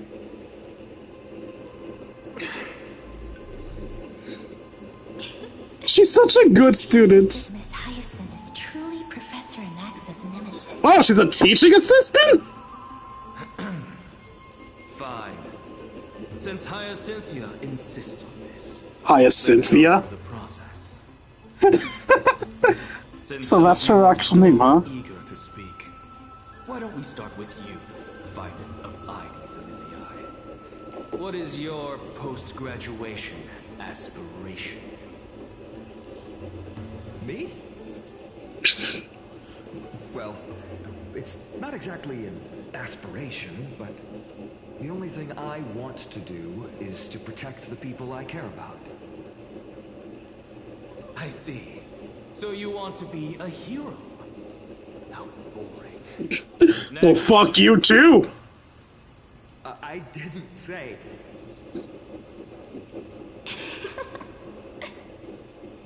Giggle. Castoris, you've been giggling for quite some time. How about you go next? So she can feel happiness. Perhaps my answer is a bit vague and meaningless, Professor Anaxagoras, but I hope the world can be freed from the agony of death, so that every living being may find calming peace. How naive. So naive that it makes me want to weep for your fairy tale. See, this is why I don't want to follow those outdated protocols. All I get are boring answers. I'm sorry, your student's here to entertain you, fucker. Since you suggested this whole process, why don't you wrap this up, Hyacinthia? Share your aspiration with everyone, and let's see if yours stands out. I guess fuck the NPCs. Good thing I came prepared. My aspiration is nothing less than completing the final blank page at the end of the hero's epic. Blank page? An interesting description. Do explain, assistant. I've read all of Amphorius's heroic epics while studying at the Grove, and a common thread came to my attention. Almost every epic ends with a description of the hero's achievements. But few mention how the everyday people of that time lived. No one recorded the struggles and suffering the commoners endured.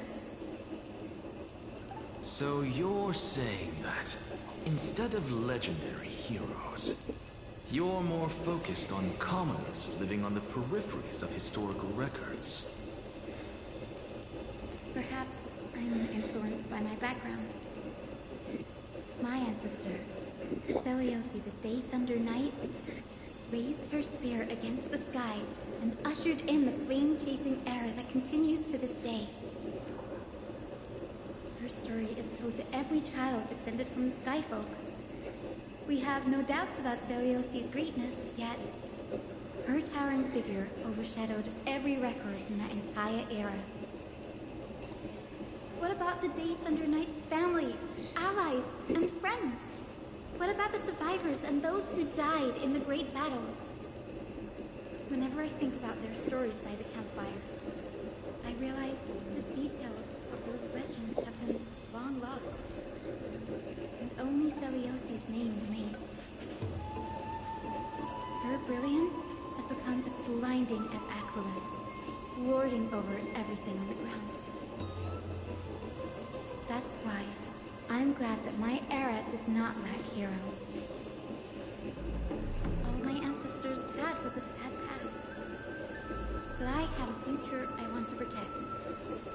Instead of becoming a hero and ushering in a golden Delzeus to baptize the world anew, I want to stay in the backline and save all the ordinary humans from drowning in the rising waves. I wish not to return to the sky, but to walk among the masses on Earth. I believe it's the only way for the saga of creation. To include a footnote for the everyday people in its blank page.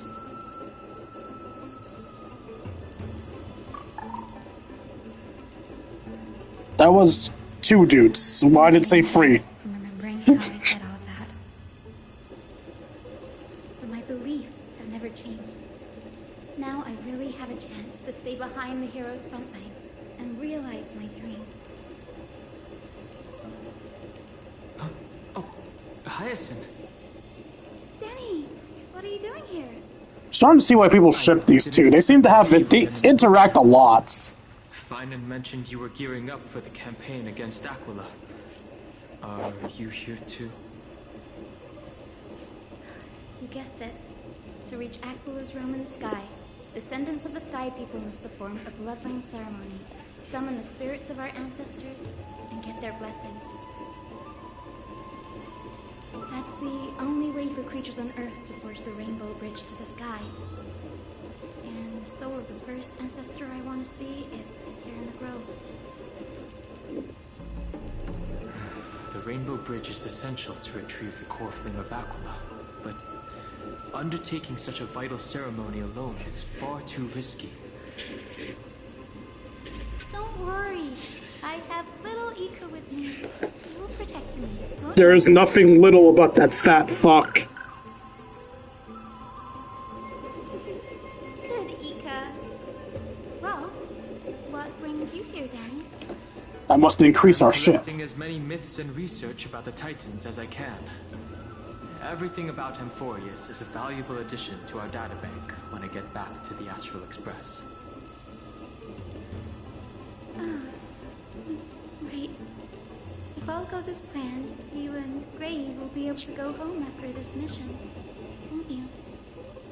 Yes, assuming we can actually break the curse about worlds beyond the sky. I have a feeling it's not going to be smooth sailing. Oh? Could it be that you too have some kind of hidden powers to make prophecies now? That's not it, but I'm starting to question how real everything is after a conversation with a member of the Council of Elders. That was 1 dude. Why'd you give 2? I didn't understand that either, little Ika. Does Ika just always have 1 extra dude written down? There's a lot that I still don't understand. Since we've already met up, why don't you come with me, Danny? I was thinking the same thing. The Grove is fraught with danger right now, and an extra pair of hands translates to extra security. Don Hung is stealing my wife. Dependable express guard for you. So, shall we get going? Don Hung, kindly stop stealing my wife. Every iteration of Barbara in every Hoyleverse game is mine. Oh, and if anyone's saying, you can't have her as a wife, you keep comparing her to Barbara. Look at her design. She's Barbara. Yes, I know she has her own traits and her own strengths, and she's lovely in her own ways, too. There must be memories of an ancestor nearby. But she is Space Barbara. I do love Hyacinth for being Hyacinth, but her Barbara-ness cannot be ignored. She even has the fucking thigh highs. She is just Barbara. Actually, sorry, not thigh highs, not what these are called. Stockings? Stockings. She's just Barbara, but her hair is pink and blue instead of white, and her deaconess attire is red instead of blue. What's this? Oh, and she has a fat fuck. This is the divine object of the Sky People, the Chroma Coffer. Our ancestors dictated that when a descendant of the Sky Folk is ready to challenge Aquila again, they must first awaken the spirits of their ancestors with the Chroma Coffer and receive their benediction. Only after this can the chosen Sky Folk reascend to the heavens. Is it to prevent those who are not qualified from pointlessly losing their lives? Very prudent, wouldn't you say? The soul of an ancestor slumbers here. Now, I will awaken them. Right.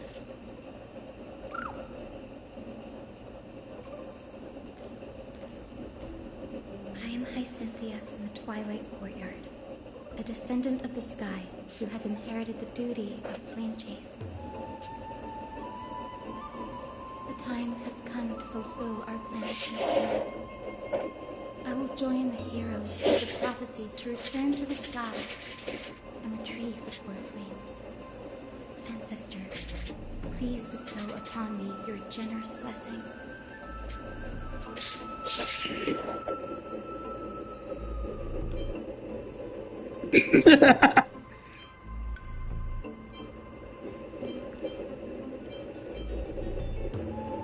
I feel like watching from afar is something that Don Hung would actually do, but I'm gonna do this anyway.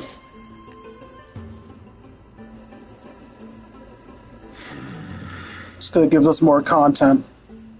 Who has awakened me? It's I. Hi, Cynthia. A descendant of the Sky People. I apologize for interrupting your slumber.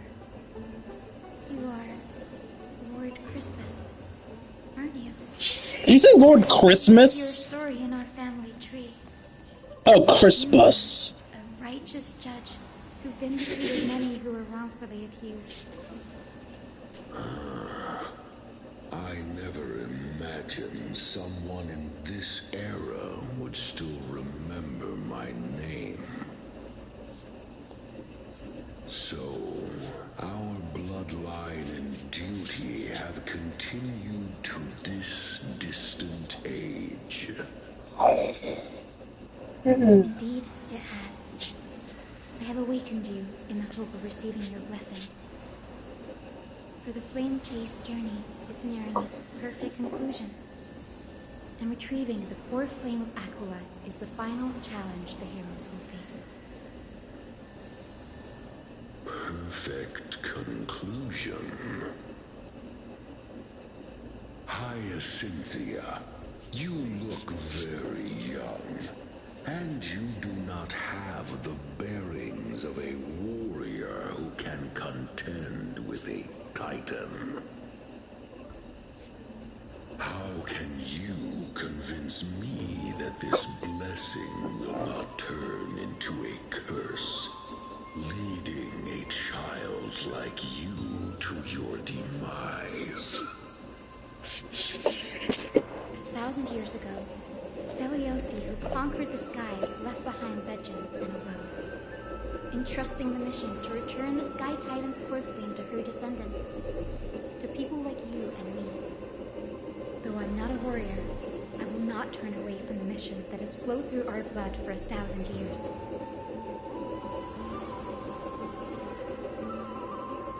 And I am not fighting alone. I have the strongest and most tenacious companions in the world. Amphorius is in an era brimming with heroes.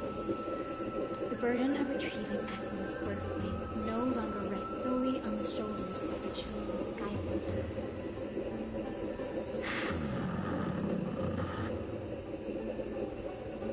I now wield the power of healing. I aim to mend the fissures in the sky and heal the wounds of the people. I desire to define the mission of the Skyfolk in my own terms, to conclude the vigil that has spanned millennia.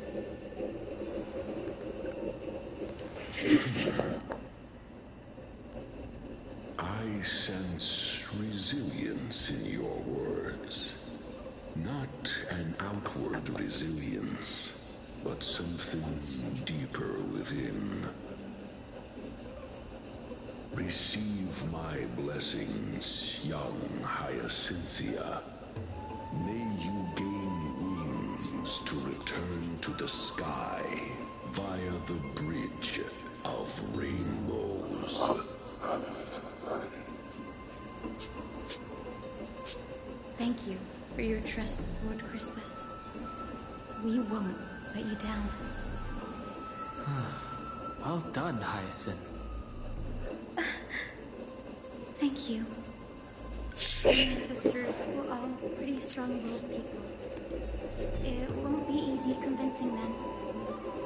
I've run through these upcoming conversations in my head more times than I can count. Oh, I just noticed her and Her and Fat Fuck have the same ribbon on their fronts. That's cute. The next ancestor on the list. Her spirit is said to rest in the... Oh wait, no, it's not exactly the same. Pity that the ceremony has to be performed. Wait, is it? I can't tell. Shall we head back to Akuma together, Daddy? They look similar but different. The vortex of Genesis, huh? Like Fact Fucks has a red tint to it. You gonna ask for me to come along? You suggested I learn the secret arts of water from Fagusa's priests. I've been practicing that in my spare time and made some progress. Now, as long as I have spirit water with me, I can use those techniques to carve a path directly to the vortex of Genesis. Oh, I remember. I didn't expect you to keep at it this long. That's so like you, Danny. Compared to the currents of my home, the waters of Amphorius are rather untamed. Subduing the waters wasn't easy, but I've gotten the hang of it now. That makes sense. Fagusa was always described as a fickle titan in the myths. Since you're offering, then let me put your skills to the test, Danny. The spirit water gate formed with this technique isn't as stable as a ritual basin. It'll likely only let one person through. And as Fagusa's priests designed it, the entrance serves as the exit.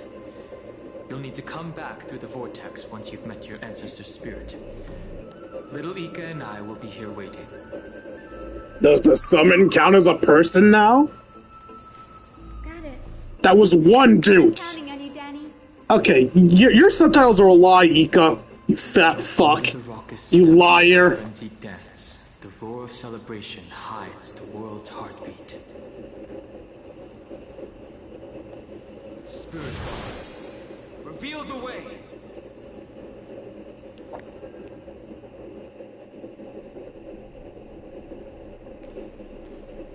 The vortex of Genesis. Unbelievable. Danny is full of surprises. But this does feel way more disorienting than the ritual basin. Wait, is Lady Treeby here too? And who's that next to her? Oh, you never met Casper? Calf? Do you have to go already, Syphie? Cypher. It's been ages since you were last in Akuma. You could have taken some time to rest, and we could have caught up. That's alright, big sister Treeby. I've gotten used to life on the road. Staying in this bustling city actually feels off. Besides, your prize student gave me an incredibly tough mission to handle. Cut Snowy some slack, Syphie. He's still so young, yet he's shouldering all the responsibilities Aggie left behind. Besides, Snowy's not the kind to ask for help lightly. Since he came to you, it means you're the best person for the job. You really spoil him, big sis Treeby. Guess I'm past the age for someone to look after me. Syphie. Just kidding. I get it. That deliverer boy does have a certain charisma about him. He reminds me of a Glaya in her prime. Anyway, I'm about to head out. Oh, big sis Treeby. Before I go, got a little gift for you. Well, didn't expect you to be so thoughtful. What's in it? That's a part of the game, too. If you want to see the full picture of what's inside, you'll have to wait until nightfall. Wait, what? Nightfall! A gift with a mysterious twist? Seriously? Oh, looks like we have company. Lady Treeby, and this graceful lady must be Miss Cypher. I'm Hyacinthia from the Twilight Courtyard. Everyone calls me Hyacinth. Pleased to meet you. Bright and cheery as a lamp. Well, hello there, pink child. I'm Cyphera from the Long Fallen City. What's with everyone calling people fucking color something? So, I don't need to repeat it here. So, you're from the Twilight Courtyard. Does that mean... Yes, I'm a descendant of the Sky People. The Chrysos heir about to take over the authority of Sky. Whoa! That's unexpected. I figured Celiosi's descendant would be, I don't know, taller, stronger. Strong. By its cover, Syphe. Cindy is a master of her craft. She's the most skilled and dependable physician in all of Amphorius. Don't worry, Lady Cypher. I may not be as strong and warlike as Lady Celiosi from 1,000 years ago, but I'm confident I can carry out the mission of the Skyfolk. All this talk about missions, you're making it sound way too serious. You've got to look out for yourself, girl. Don't push yourself too hard. I'd hate to see that cute face all scratched out by Aquila's claws. Sorry, didn't mean to do that. Syphe cracking jokes. Looks like you haven't forgotten what Aggie said all those years ago. What'd she say? Anyway, I've got a mission to handle, so I'll get going. Bye-bye. Good luck, Miss Hyacinth.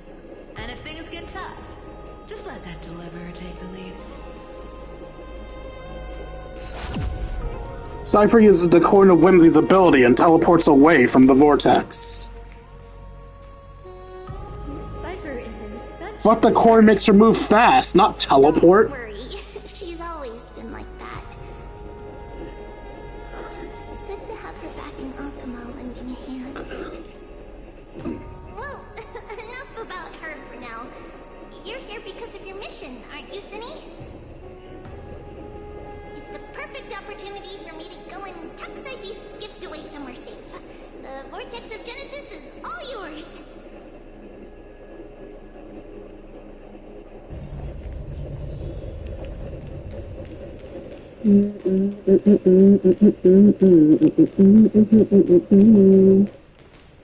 I will join the heroes of the prophecy to return to the sky and retrieve the core flame.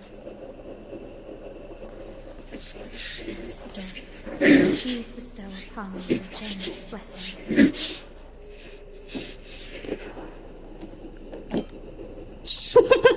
No, speak of the ancestor.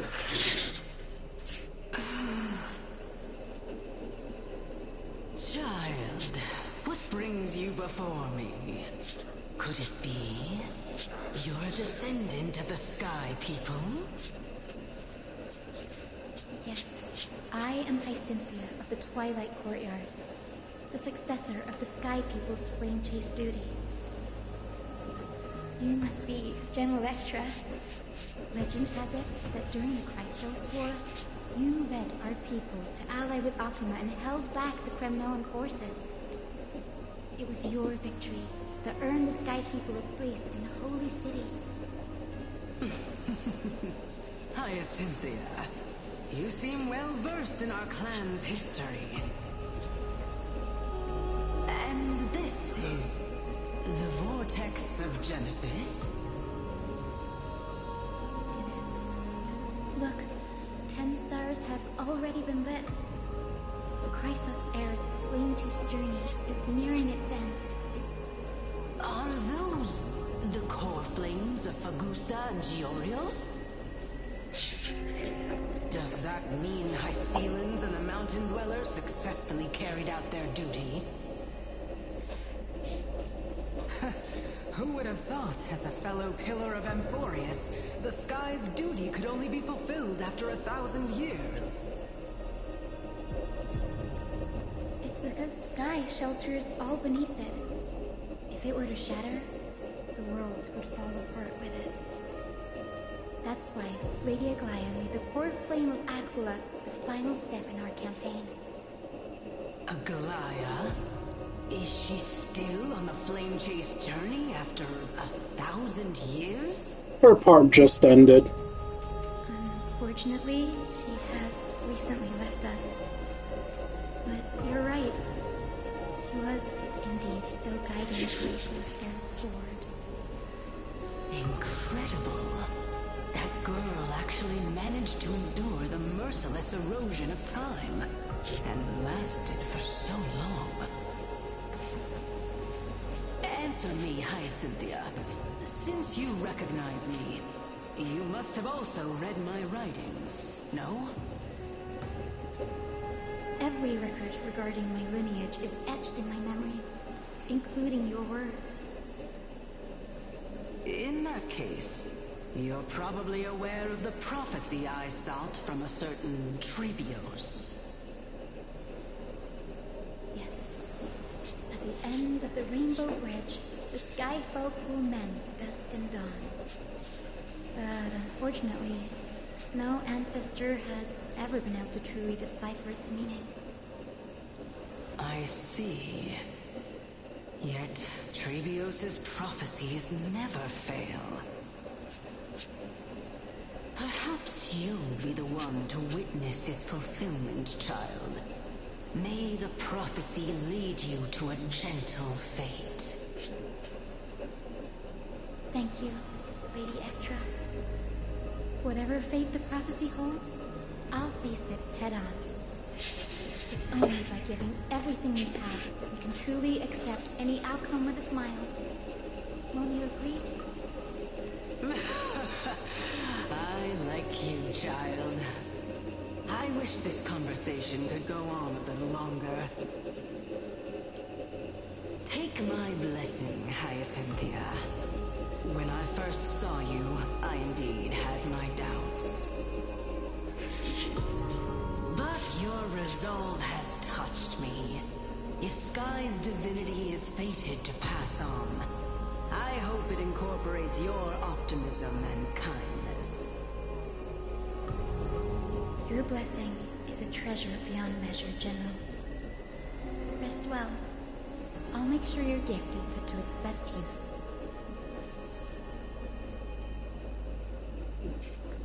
General Ectra is so different from how the records describe her. She's quite a gentle person.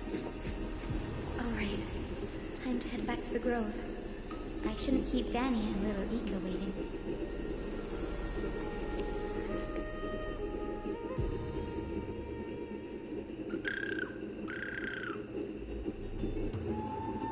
Huh! You're back! How did it go? It went great. Your spirit water art was a huge help, Danny. Do you mind sharing what your ancestor spirit said to you?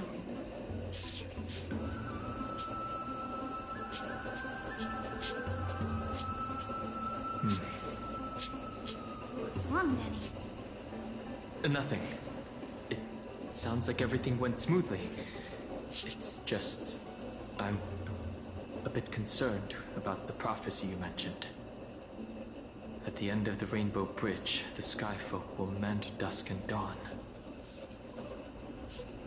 I can somehow sense a hint of sadness in those brief words.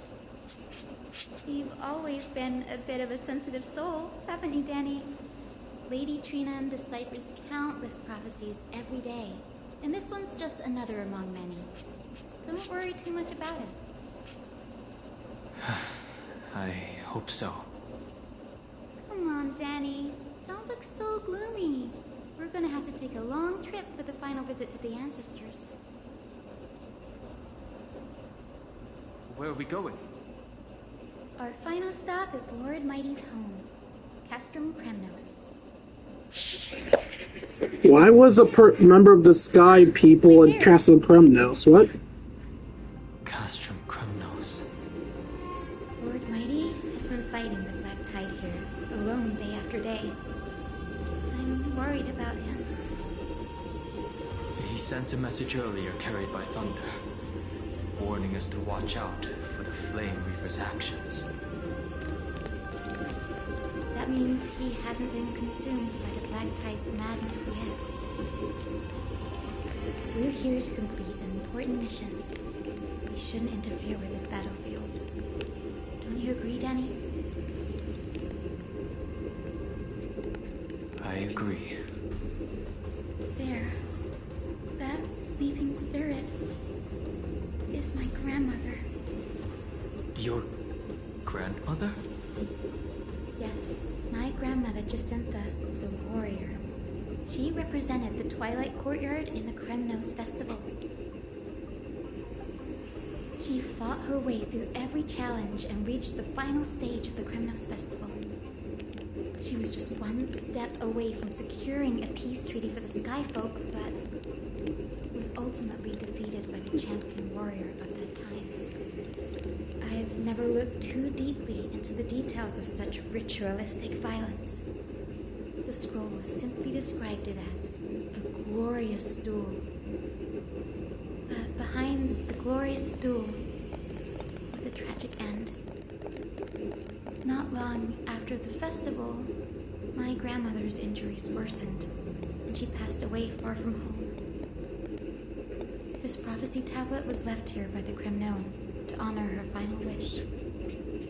Her death marked the final collapse of the Twilight Courtyard, already fragile under the shadow of war. And the Kremnoan warrior she fought against? Was Lord Crataros. Yet, you still saved his life, even though he took your family. Seeing him lie... Sorry? lying there, gravely wounded, bleeding out. I can't put what I felt at that moment into words. But when I heard Lord Crataros took that fatal blow to protect Lady Trianne, all those tangled feelings faded away. To quote Lord Finan, Crataros must have done that to become a better man. It takes true courage to forgive. You're every bit as strong as your ancestors, Hyacinth. You're getting better at this, Danny. In her final diary entry, my grandmother wrote that when the moment of destiny comes, a descendant of the Sky People would deliver the message of their departure to her spirit. I wonder what she'd think when the one awaking her turns out to be her beloved granddaughter. She'll be proud. No doubt about it. The prophecy to return to the sky and retrieve the core flame. Ancestor, please bestow upon me your generous blessing.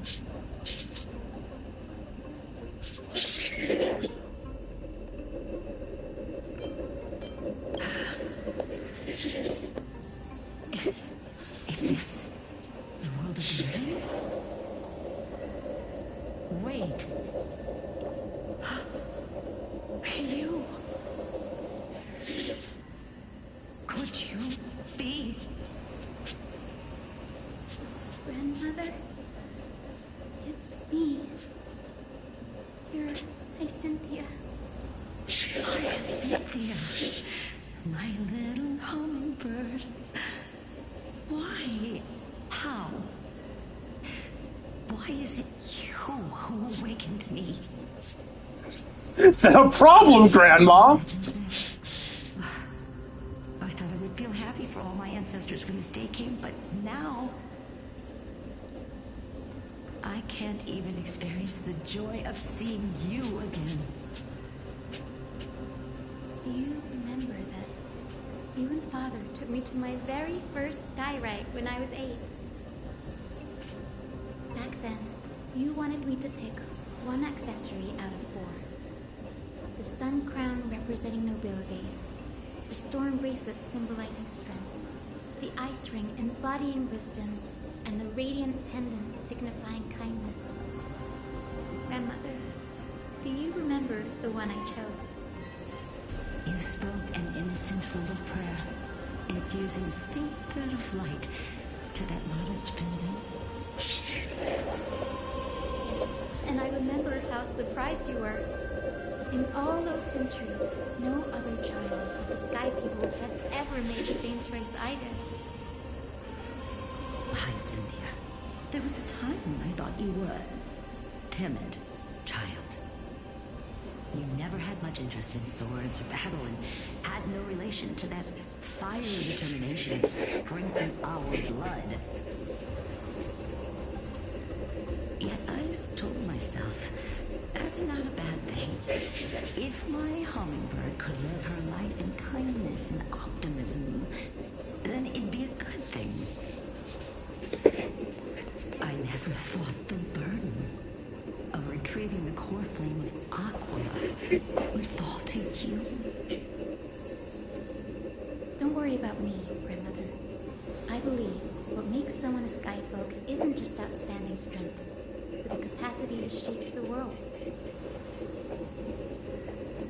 When the world cried out for a hero to challenge the gods 1,000 years ago, Zeliosi stepped forward and began the flame-chasing era. And now, as the flame chase journey nears its end, this broken world is crying out for something else. Healing. Isn't it poetic? A saga that spans 1,000 years began with Sky and will also end with Sky. You're still as optimistic as ever, just like when you were a kid. If your mind is set, Hyacinthia, then carry your resolve through to the very end. Return to the sky with my blessing, and watch over this world on the threshold of salvation. Grandmother, thank you. But I have one last request. Speak, Hyacinthia. We should still have some time. Before you go, could you tell me the tale of the Sky Hero once more? Just like you used to.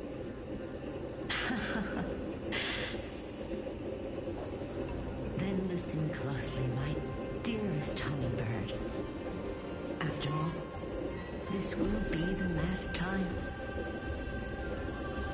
For millennia, the Titans waged relentless wars, leaving the world scarred and ravaged. A century of the Chrysos War plunged the nations into chaos and decay. Until a spear, fueled by mortal rage, pierced through the smoke and flames that buried the prophecy of deliverance. Aquila, the celestial shaper, the 100-eyed divine bird crowned with the blazing sun and wielding thunder, those struck blind in 99 eyes by Nicanor, they kept one eye glaring at the children of Twilight who received divine blessing, yet turned their weapons against the gods. The Chrysos, heir of the sky, Seliosi, the Day Thunder Knight, ascended the forbidden lands of the Eye of Twilight at dusk, clad in wings. To her left was the lion-headed Solopus the Sunlit Wings, whose roars breathed divine flames and scorched the world. To her right was the horse-bodied Lunibus, the Moonlit Plume, whose graceful steps trampled the stars in the heavens. The one warrior and her two beasts challenged the ruler of the sky, determined to seize the divine core flame through plunder. The Titans' every roar summoned lightning bolts, and their every movement stirred cyclones. The wounded Titan's blood poured down like boiling rain upon the world and converged into scalding torrents.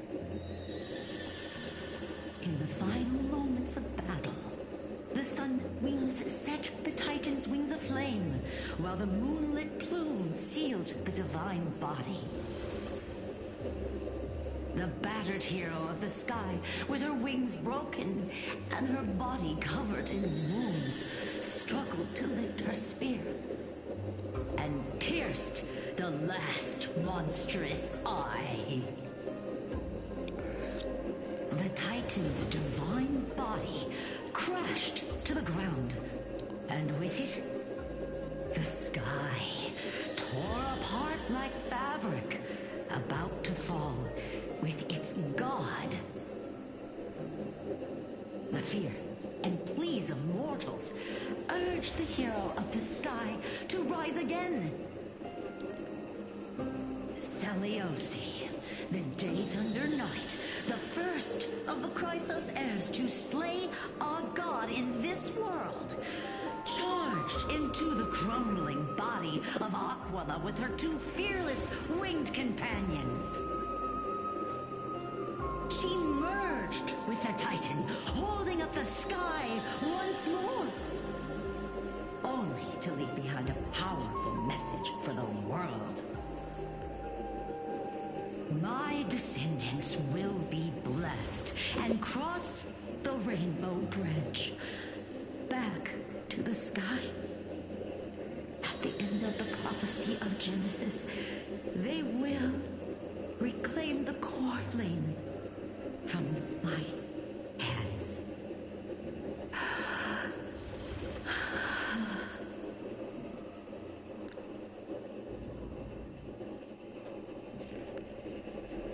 A few days later at Dawn Cloud. Today's the day. Wow, I didn't expect it to be so lively up here. Are these people here to send off the Chrysos heirs? There's Finan. Let's go talk to him. Let's not say we did. Alright, that's the main course of the stream done. Now we do our stream enders. Phone messages, book writing, and of course our 10 pull. Let's do the messages first. Bye, Lou. Hey King, did you know you were getting nightmares lately? I have a treatment plan for you. This is the prescription. Thank you, Miracle Doctor. You're my savior. I'm just doing my job. Breakfast, a bowl of puffer goat belly bliss soup, 2 pieces of hash browns and a deep-fried dough stick, with 1 teal of grilled chicken drumstick meat. Sounds like an amazing breakfast. Lunch, half a caddy of fragrant white rice, a plate of Granny Chen's tofu, 2 Tuskbur wraps, a large cup of Immortal's Delight. Dinner, a serving of General's grilled stone calf burger, serving of deep-fried chicken wings, 2 tails of yellow boulder cheese fries. Dude, that's an amazing dinner! I wish the lunch one had more meat instead of tofu, but still, holy shit. Save it, and remember to take your medicine according to the time. Isn't this just a meal plan?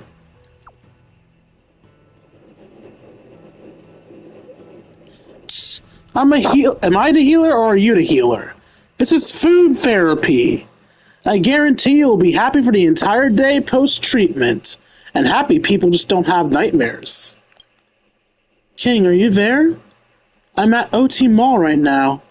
Kafka wants me to grab some Penacony souvenirs for her, but she didn't say what. Will you happen to have any ideas? Why not ask Silverwolf, though? She could probably give you a ton of ideas. I did. She said that Kafka would love anything I pick. All I can think of are coats, lipsticks, sunglasses, and so on. She's got plenty of those already. Just pick from those free. Just pick any of those free. Gifts are nice, but it's still the thought that counts in the end. Lipstick. A lipstick is a great choice. Kafka once gave me a lipstick. A light pink with a peach scent. It's like jelly. She said it suited me perfectly. Come to think of it, lipstick would make a great gift in return. This is Pet Cody, pretty pricey though. How's your wallet holding up? Kafka gave me her credit card and said I can use it as much as I want. But it feels weird spending someone else's money on it, so I never did. Starlord Hunter's still hiring. You'll break Pom-Pom's heart if you say that. Anyone there? King? Hey, do you know Do you know how any way to stave off sleepiness? I'm a little not good. You'll feel sober when you wake up after sleeping. I tried it myself. It worked for me. Everyone knows that sleeping will work. I'm writing a script for the upcoming Tales exchange. To meet with the deadline, I haven't slept for 3 days and 3 nights. I'm super sleepy now. Small talk's over. I need to finish it before the deadline. You can do it! I'll try my best. Crying. Okay, now let's write another story. I'm guessing we're gonna have an Aglaia story, a Cypherus story, and a Phanon story.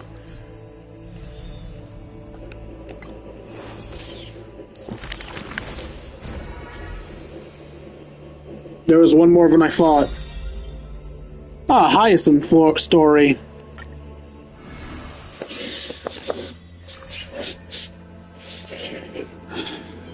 Glowing faint lights. This world may contain thousands of ills, but the number of sufferers is countless, like ocean-going sails. The father and daughter who inherited the sky wander this land's paths, and throughout the cities, they heal the unwell. Heirs of the sky who once reveled in martial might, why do you now soothe the world's blistering blight? The doctor responds with a smile as he cures the injury's agony. Father, why did our ancestors revel in warlike might? Because they only have a sorrowful past of lamenting wails. Then why are we here, soothing the blight? Because we have a future that needs protection still. The priest who parts dusk from dawn collapsed the sky and sealed her wings, and dwells in a place where time itself met, bearing the promise to return to the Zenith Supreme. This is the Twilight Courtyard's story. And the father tells his daughter the tale of their line, next to the bonfire lit in the wilderness where winds pine. Though he had told this story many times before, the light in the girl's eyes still shines. Maybe I will return to the sky one day. Or maybe that is not to be your fate. Blessings of the sky were passed down through generations of their heirs. The brawn of the Titan who molded stars granted a boon fitting and fair. Perhaps the girl with heroic blood in her veins will be accompanied by thunderbolts and the sun's merciless glare. Childishly, she recited the words, Oh sky, heed my wishes. and thunder and heat did not descend. She only saw a sliver of gentle, warm flare, wiping away mortal exhaustion and others' tired airs. What a gentle blessing. All said that she must be a savior saint, bringing light to the land. even if faint. But where the girl's eyes often gazed was the wine-dark sky, gloomy and bleak. The god is also sick. That grand longing to save the world may be no more than the girl's feeble dream. But her father treated it as his greatest treasure, and taught her all the ways of potions and herbs. That girl, therefore, always accompanied the gentle master of healing and repair. And she brought glowing faint light to the night, dispelling pains and mending the world's pitchy blight. Father and daughter often rested in the silent courtyard under the giant tree. Yet today, at that place, only one solitary figure can be seen. On that night, the healer spoke to a visitor throughout the night. On that morning, he bid farewell to his daughter for the first time. He will heal the ill at a faraway place where the end of days approaches, and no family of his should follow. You have learned the craft of healing and understood the blessing. But a light more radiant still is needed to heal the entire world. The departed healer never returned, and the girl never left. And that rather lonely courtyard stayed silent as it was before.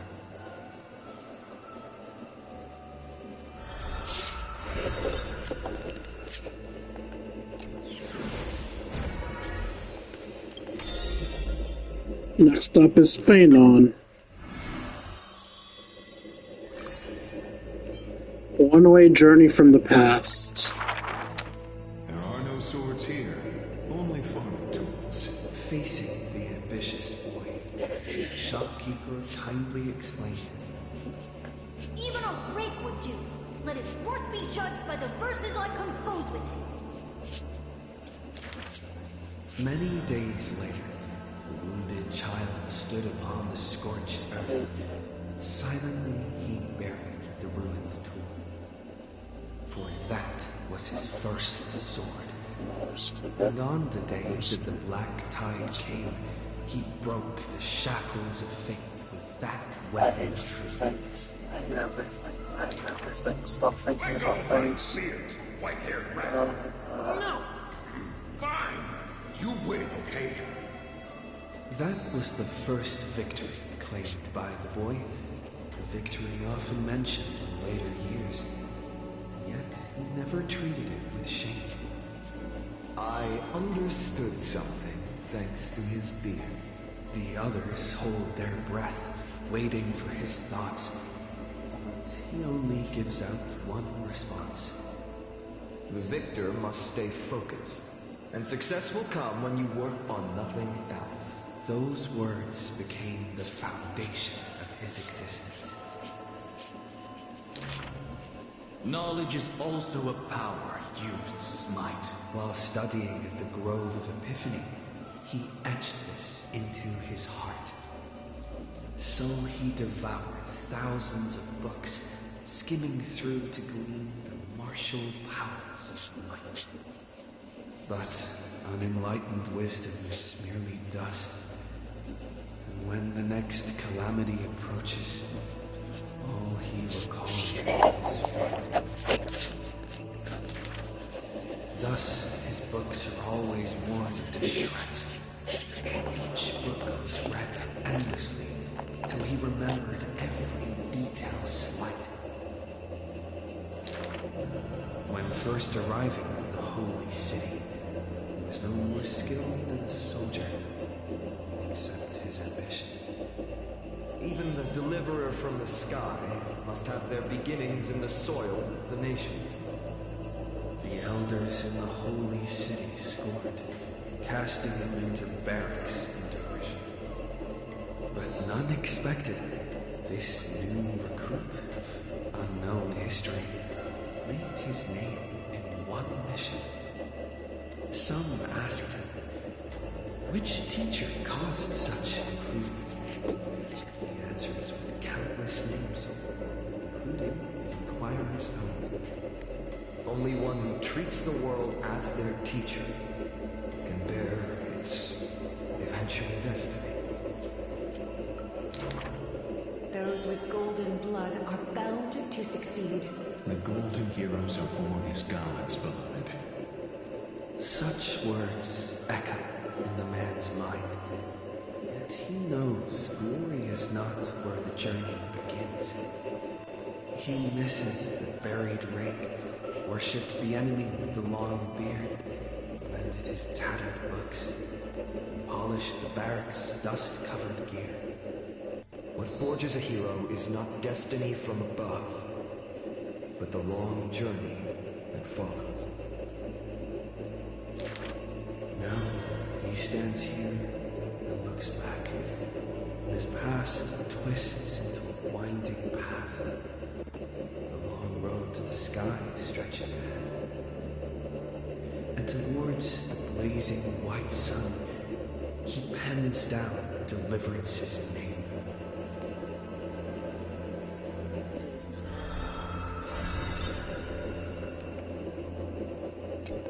No, you can see their amount of chapters in the thing above them. So they each have 5 chapters. Why did I think they had 4?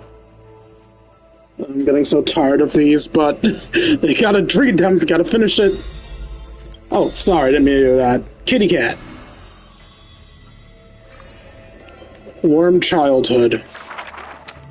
In Dolos' suburbs, in a tiny weaving workshop, the silk-weaving old woman busies herself within as her smart child wanders outside on a whim. The silk pours from the loom, some bright as the dawn, some dark as the night. The woman had lived her whole life in poverty, yet through her business, she never deceives. Good child, listen to me. Never lie and speak deceit, for people like you only do to honesty. The girl smiles and nods, but her heart is drawn to the boundless desires of the bustling streets. And the grandmother is unaware that her handmade white dress has been stained by the mud of conceit. Madam, what is a bundle of white silk's price? Sir, only 2,000 Balance coins. An honest price tag can only meager profit obtain. If we keep selling cloth like this, we'll stay poor for the rest of our lives. The girl complains to her grandmother while sprouting countless plots and petty tricks. The woman smiles and does not reply, only weaving with night-shaded silk a suave hooded robe for her little spark. Why don't you take some of our goods and go into the city tomorrow to try out those pranks? The mesmerizing money charm of Dolo City turns minds and tongues into a whirlwind of confusion.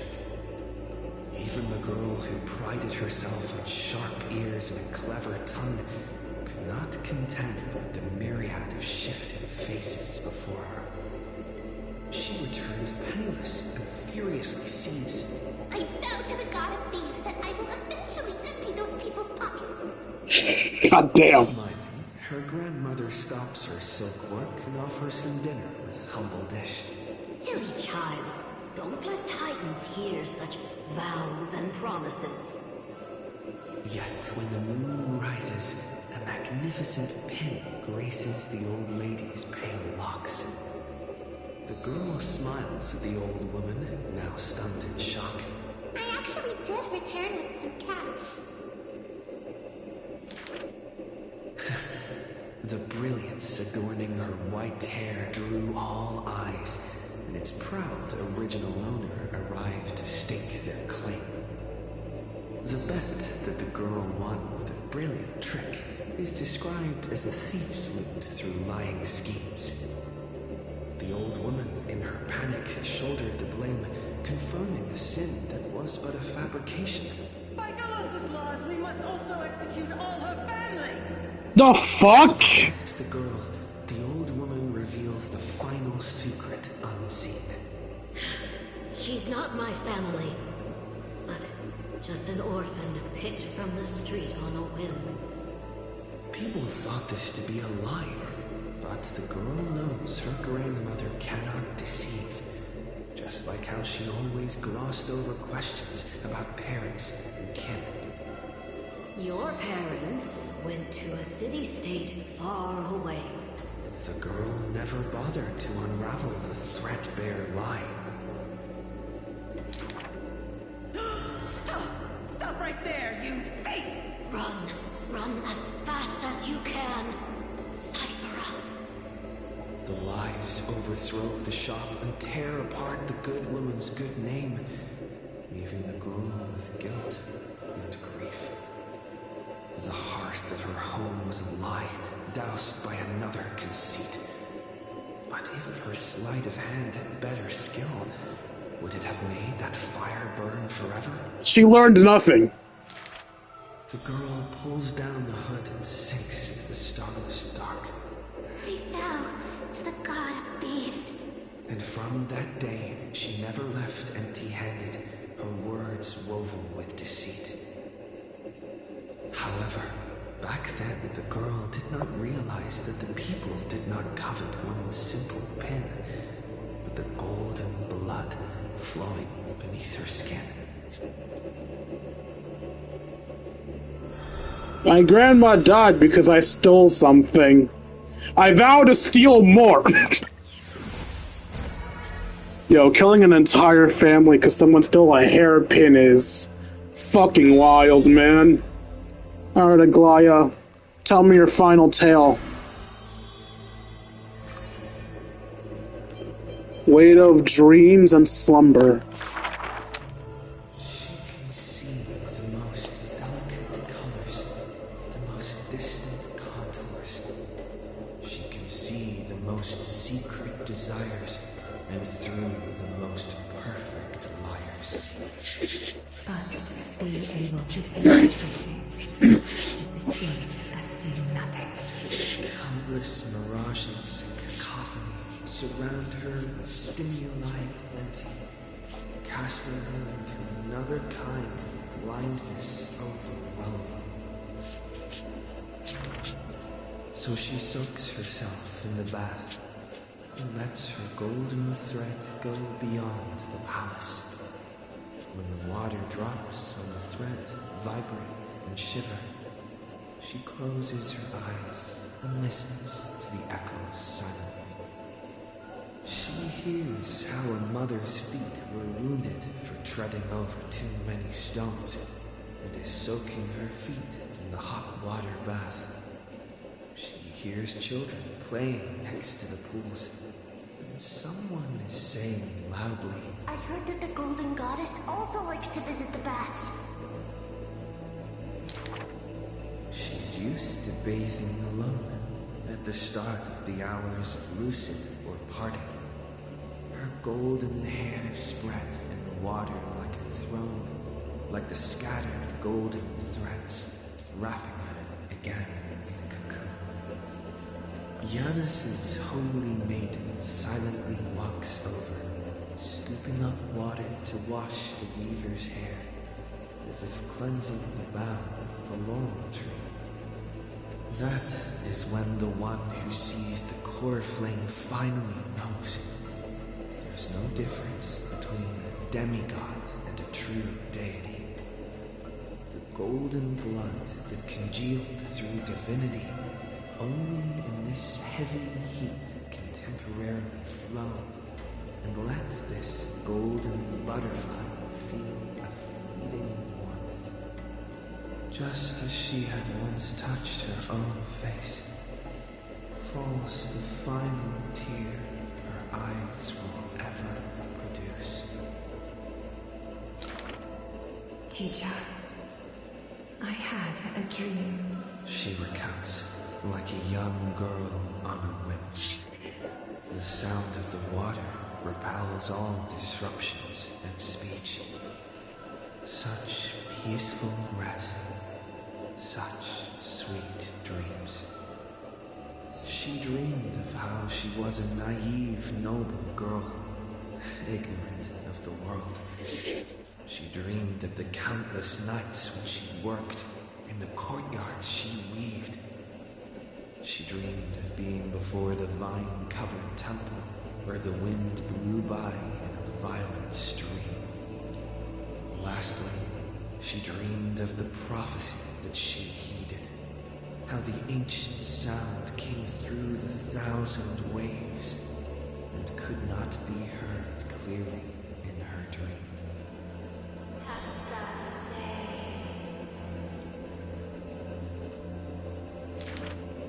The dawn device is always glittering, and birds are always chittering.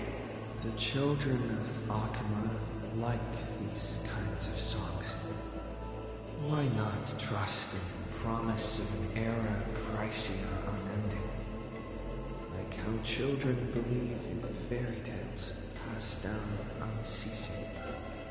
But will the dawn device truly shine forever? Will the voices of songbirds not one day turn hoarse? In the golden bath in times gone by, she pierced her eyes, for she saw the all too dazzling future of everyone. That future was nothing compared to false promises.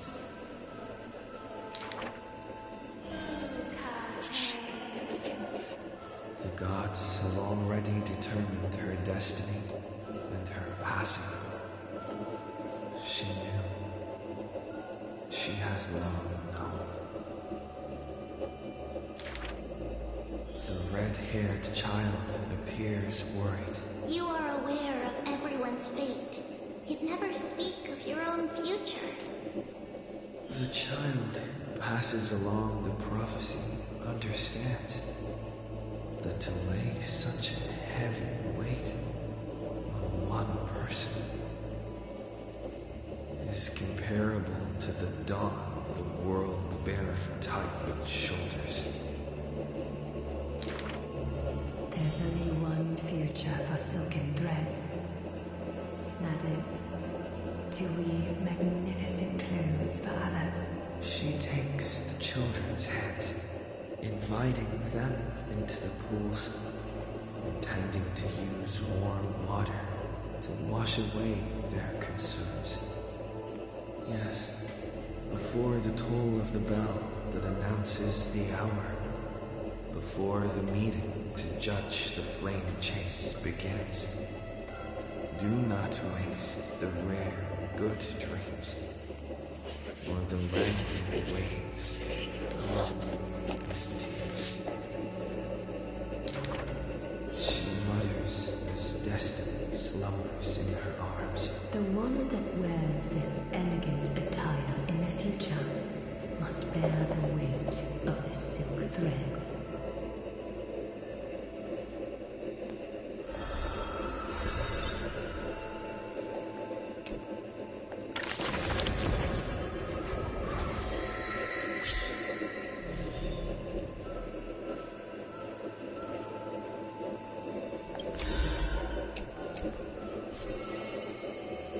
Ma'am?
Alright, and finally, a pull to end everything off. Let's do a 10 pull on Cedra.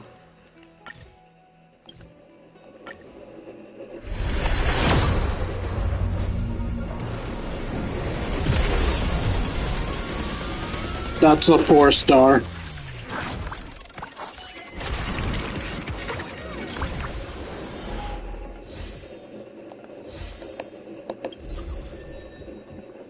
I got a Sampogeski.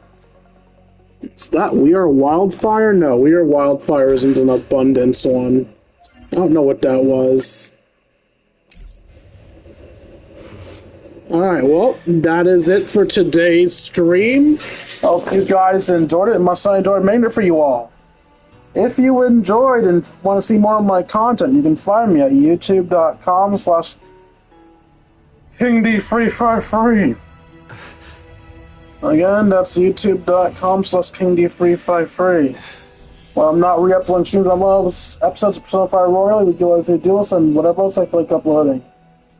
Also, if you all deserve it, you can donate to me at buymeacoffee.com/KingD353. Again, that's buymeacoffee.com/KingD353. Every donation's appreciated. For those $1 a month, you can help support the channel. We'll help ensure I get to eat food. Finally, if you want to spend some time with me, you can join me on my personal Discord. If you watch this on YouTube, the personal Discord link will be found in the description down below. If you watch this on Twitch, the personal Discord link will be posted right about... Nice.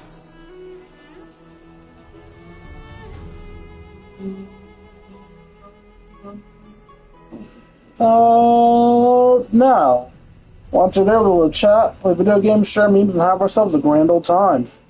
Like, comment, and subscribe, and I'll see all you beautiful people later. This Kingdom. Alright, let's see who I can raid with my nose viewers.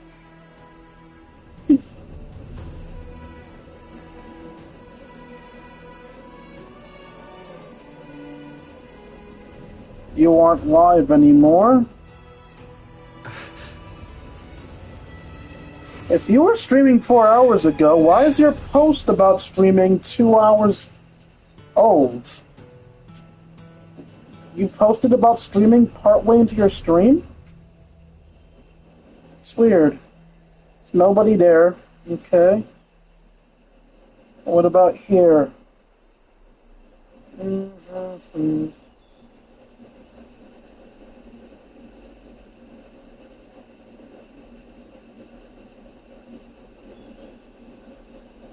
Nope, no one's currently online here. Alright, there's no one to raid. See y'all.